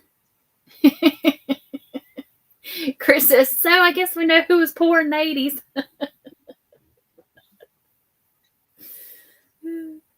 I don't even know if my parents got the government cheese, but I remember eating government cheese. I don't know if it was at my parents' house or if it was at friends' houses, but I remember eating it. It's a good chance I ate it at home. I just remember it was good. I didn't know it was government cheese at the time. I just thought it was cheese. But then when I got older, I found out government cheese. But it was good. Mama Maria says, we ate beans and rice a lot. Some cheese would have been good. I'm mad I didn't get any. As a kid, we ate a lot of Spam. I don't eat Spam anymore. I'm not a fan of Spam. I used to like Spam as a kid, but I don't think as an adult I have bought Spam ever. As an adult, I don't remember buying it anyway. Regina says, I've been poor all my life. And I remember eating Hamburger Helper a lot, but that's because we liked it. I don't think it's because it was cheap. I think it's because we liked it. Now, I made it as an adult because I liked it, and also because it was cheap. Both. But, yep. All right, let's see. Cricket says bean soup cornbread. Okay, so now I'm reading that bean soup and cornbread. Cornbread is yummy. I like cornbread. My daddy makes cornbread.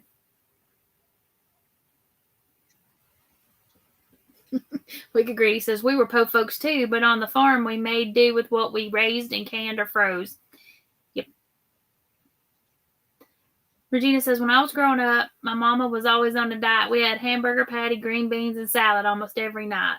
We had, I don't know, kind of like Pamela was saying, you know, a lot of farmers around here, so we ate what was grown in the garden.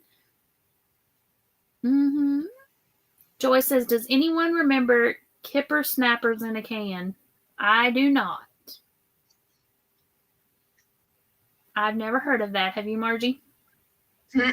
No.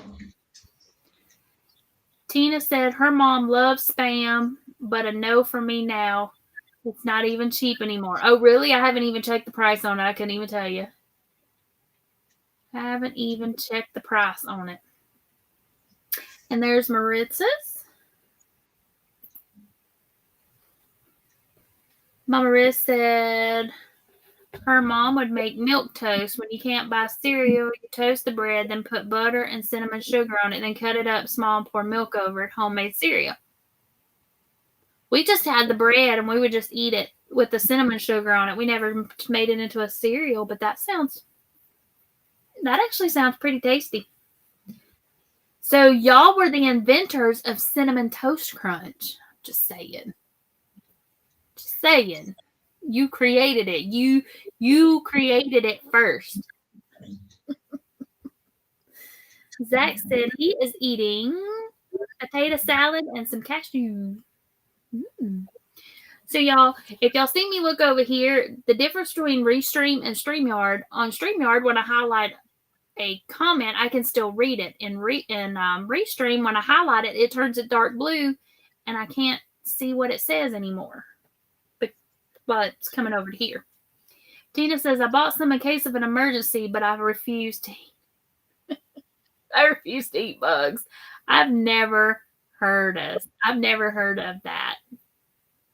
I don't think I will buy some for in case of an emergency, but I don't want to eat bugs either. So, yeah.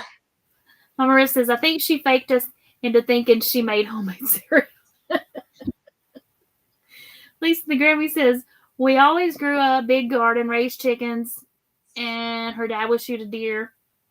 Not always at season, but we needed to eat. My daddy used to cook. He would shoot a deer. Now, we had some of the best barbecue I remember eating as a kid was deer meat. Oh, it was so good. Yum, yum, yum. But it's we had a large spread on bread covered in sugar. Now, that I've not had. But we didn't, I remember growing up, we didn't, there wasn't none of that liquid Wesson or Crisco or whatever. It was thick and it came in a can and it was white and you took a big spoonful of it. That was the kind of, I guess that's kind of like lard, but that is how we would fry stuff back in the day. Joy said, we have eaten rice like cereal. Oh no, you can take rice and eat and put stuff in it and make it yummalicious. Ooh, the chat's jumping. Yeah, I like to get white rice and put some butter in it and some sugar and mix it all up and then kind of microwave enough to melt the butter and then add a little bit of milk and eat it just like that. That sounds actually pretty good. That's how I do my cream of wheat and oatmeal. And that's, they make like a baby rice rice cereal for babies, and that's why you could do that with it. Good night, Nancy. She said good night. Gonna go watch TV with the hubby. Tell Earl we all said howdy do. Hey, Earl. No. Let's see. And y'all, when I get to the bottom of the chat again, we're gonna hop off of here. Zach says he will not eat deer. Reminds him too much of Bambi. Hey, if you don't know what you're eating, then you don't know that you're eating Bambi. Tina says her mom fed them crackers with tea and sugar on it. Now, there's a snack that we make here around Christmas time with Ritz crackers. You put butter and stuff, and I forget what it's called. Randy, if you're still in chat, you can tell us what it's called. Saltine crackers. Yeah. And butter on it. And then and I would just eat it just like that. See, but they take the saltines and it's almost like a sweet candy kind of coating on it. But I used to take saltine crackers, put butter on it, and just eat it just like that. Mama Riz says, we used to get so excited when Mama made breakfast for dinner as kids, and then when we got older, she said she did that before payday. I love breakfast for dinner. I eat it all the time. I could eat breakfast all day long. Okay, so yes, breakfast is my favorite. Okay, so before we go, chat, have y'all ever had chocolate gravy and biscuits? And if you have not, y'all are missing out. Oh my gosh, that is some of the best food ever. That is one of my favorites. I didn't tell y'all what my favorite snack was because I like food.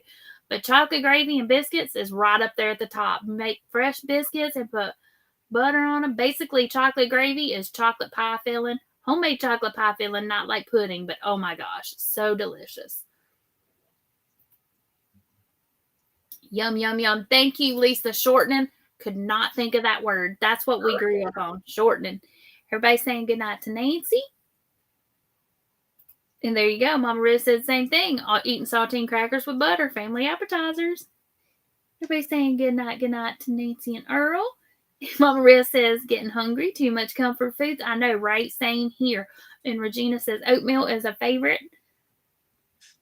But when her parents were broke as a baby, they ate oatmeal.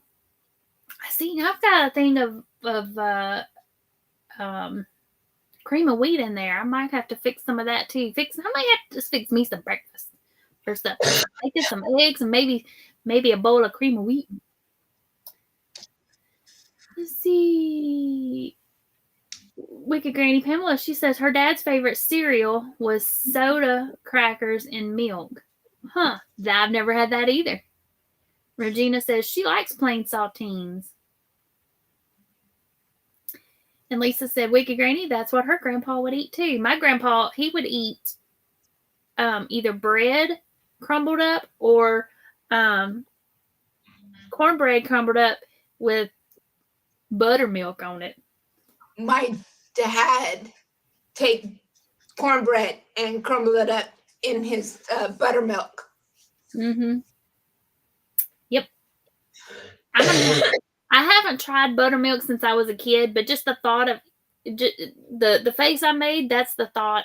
That's the reaction just drinking buttermilk gets. Now, making biscuits with buttermilk, yum, or cooking with it, but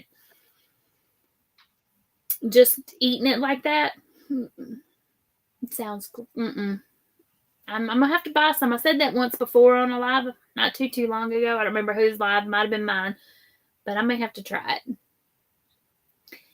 Now, my daddy, and when I was a kid, a lot of the men folk would drink, get Coke, their bottle of Coke, and put peanuts in it. Cindy My said, dad, peanuts in Pepsi. Mm-hmm. And he refers to the peanuts as goobers. Yep.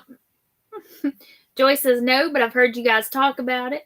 Regina said her grandma's chocolate gravy was more like a chocolate syrup. Now, we have a restaurant here that serves it, and theirs is like that, but it still has the same kind of flavor as it's thinner than what I grew up on, but it's still good. Cindy says, ooh, chocolate gravy sounds yummy. It is. Oh my gosh, so good. Jan said she's had tomato gravy, but not chocolate. Y'all, chocolate gravy is so good. So good. Yum, yum, yum, yum. Mama Riz says she loves breakfast any time of day. Yes, girl, me too. Mm-hmm. Craft said her grandpa took salt crackers and a glass with milk. Let's see. Tina says, I think saltines taste different. Maybe because I always buy generics, but I've tried many different ones. I always buy the generic ones too. I don't know, because usually I take my saltines and I have chili and I go, I crumble them all up in it, mix it up and eat. I don't Doing that with Ritz crackers now. mm-hmm. Or Crumble them in with my chili beans and cheese and mix it all up. yep. And if I have, but I don't usually just eat the saltines plain. If I have saltines, sometimes I'll take my slice of cheese and I'll fold it into fours, and then I'll take a Vienna sausage. I know sometimes I eat like a college kid, but I'll take a Vienna sausage and eat it with it. I like it. So when I'm having my that's usually what I have for lunch is my chili beans. And there's a certain little one, or well, not so much little one, when I'm fixing my chili beans. Because he's got to come get some. Because of the crackers. Waiting for one to fall. She's want her cracker. She's like, I want a cracker, Mommy. So she always, at least one, maybe two. She's good. I think dogs crunching crackers and crunching potato chips is probably some of the funniest sounding thing ever. I don't know why. It just is. She'll be back here in this room here, and I'll be all the way on the other side of the house in the kitchen. And she knows when I'm fixing my chili beans. She hears it. She knows. Yep. Cindy says she loves breakfast foods too. And she used to love her grandma cooking for her because she would do breakfast sometimes for supper. Mm-hmm. Lisa said, soup's done. Now she's just waiting on the rice to get done. And she made omelets for lunch. Cindy said, Pam, that's so funny. We stuck our tongue out at the exact same time with the exact same facial expression. How hilarious. For the buttermilk. Yep. Ah, yucko. Let's see. Regina said her grandma said that she ate that too with buttermilk. Chris said my grandpa would eat chocolate cake with brown gravy. What? No, that's just wrong, Chris. I agree. That's not as bad as ketchup on chocolate cake. Yeah, that's kind of gross too. Regina said had a lot of cornbread and milk during the Depression. Oh, here we go. We got it. We got a winner, or we got a yummy. Cricket says cornbread and buttermilk yummy. Mama Riz says, I want to try boiled peanuts. I've never had them. I think they're disgusting. I think they're gross. To me, they smell good. They smell like, to me, black-eyed peas when black-eyed peas are cooking, and I love black-eyed peas. But my daddy loves boiled peanuts. The best place to get boiled peanuts, don't buy that boiled peanuts in a can. Now, somebody in the chat may disagree, but the boiled peanuts in a can, I think, are probably disgusting, but even more so. You stop at some little roadside stand in the South. They're very popular in South Carolina. That has a handmade sign that says boiled peanuts, and they will have a big old vat of this black, nasty-looking water, and they will scoop them out and put them in a brown paper bag and hand them to you. That's how they're made. But when I had them, I was not a fan. But, like I said, my daddy loves them. And Regina loves them. She says they are amazing. Okay, so Tina said, okay, so I was making sure we were talking about the same thing. She says, I think it tastes nasty, but her mom liked buttermilk, but no drinking buttermilk for her. So she's talking about the buttermilk. Regina says no buttermilk for her either. And Regina says, but I love the nuts any way you can fix them. Tina says she always loved to eat plain crackers. And Mama Riz says crackers are good in food. K-Craft says Fiber Spotter has a good one, Roman with a cheese sauce and veggies, and it's yummy. Quick. I'll have to try that. Or I'll have to go check it out. He's been doing a lot of cooking stuff. Some of the stuff he makes is really good. Lisa says, okay, the rice is done. Got to tell the family to get their food. Well, thank you, Lisa, for hanging out with us. And I'm almost to the bottom of the chat again, and then we're going to go for reals this time. Tina says her cat likes crackers sometimes in little pieces. Tiny thinks he wants food. He will come and beg for food, but then he'll just sniff it and walk away. He just wants to get his face in my plate and take a look-see at what I got. Mama Riz says, Regina, cornbread and milk is more of her mama's homemade cereal. Yeah, Regina says you can boil your own peanuts. See, I don't know how to fix it. I wouldn't even know how to fix it. Other than just boiling them. I don't know. Lisa the Grammy says she loves boiled peanuts. Tina says she likes her peanuts salted. Boiled sounds awful. Same. I like roasted salted peanuts. Mama Maria says, well, if boiled peanuts are salty, I will like them. Zach says boiled peanuts sound gross. I know I made them sound really disgusting, but that's how they're made. That's where they come out of. And maybe that's why.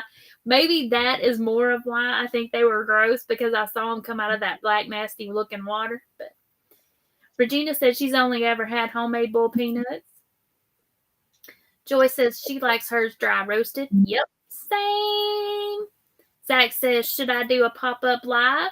Sure, because we are at the bottom of the chat and everybody can raid you if nobody else is on. I think so. Cricket said buttermilk is good for upset acid reflux. Really?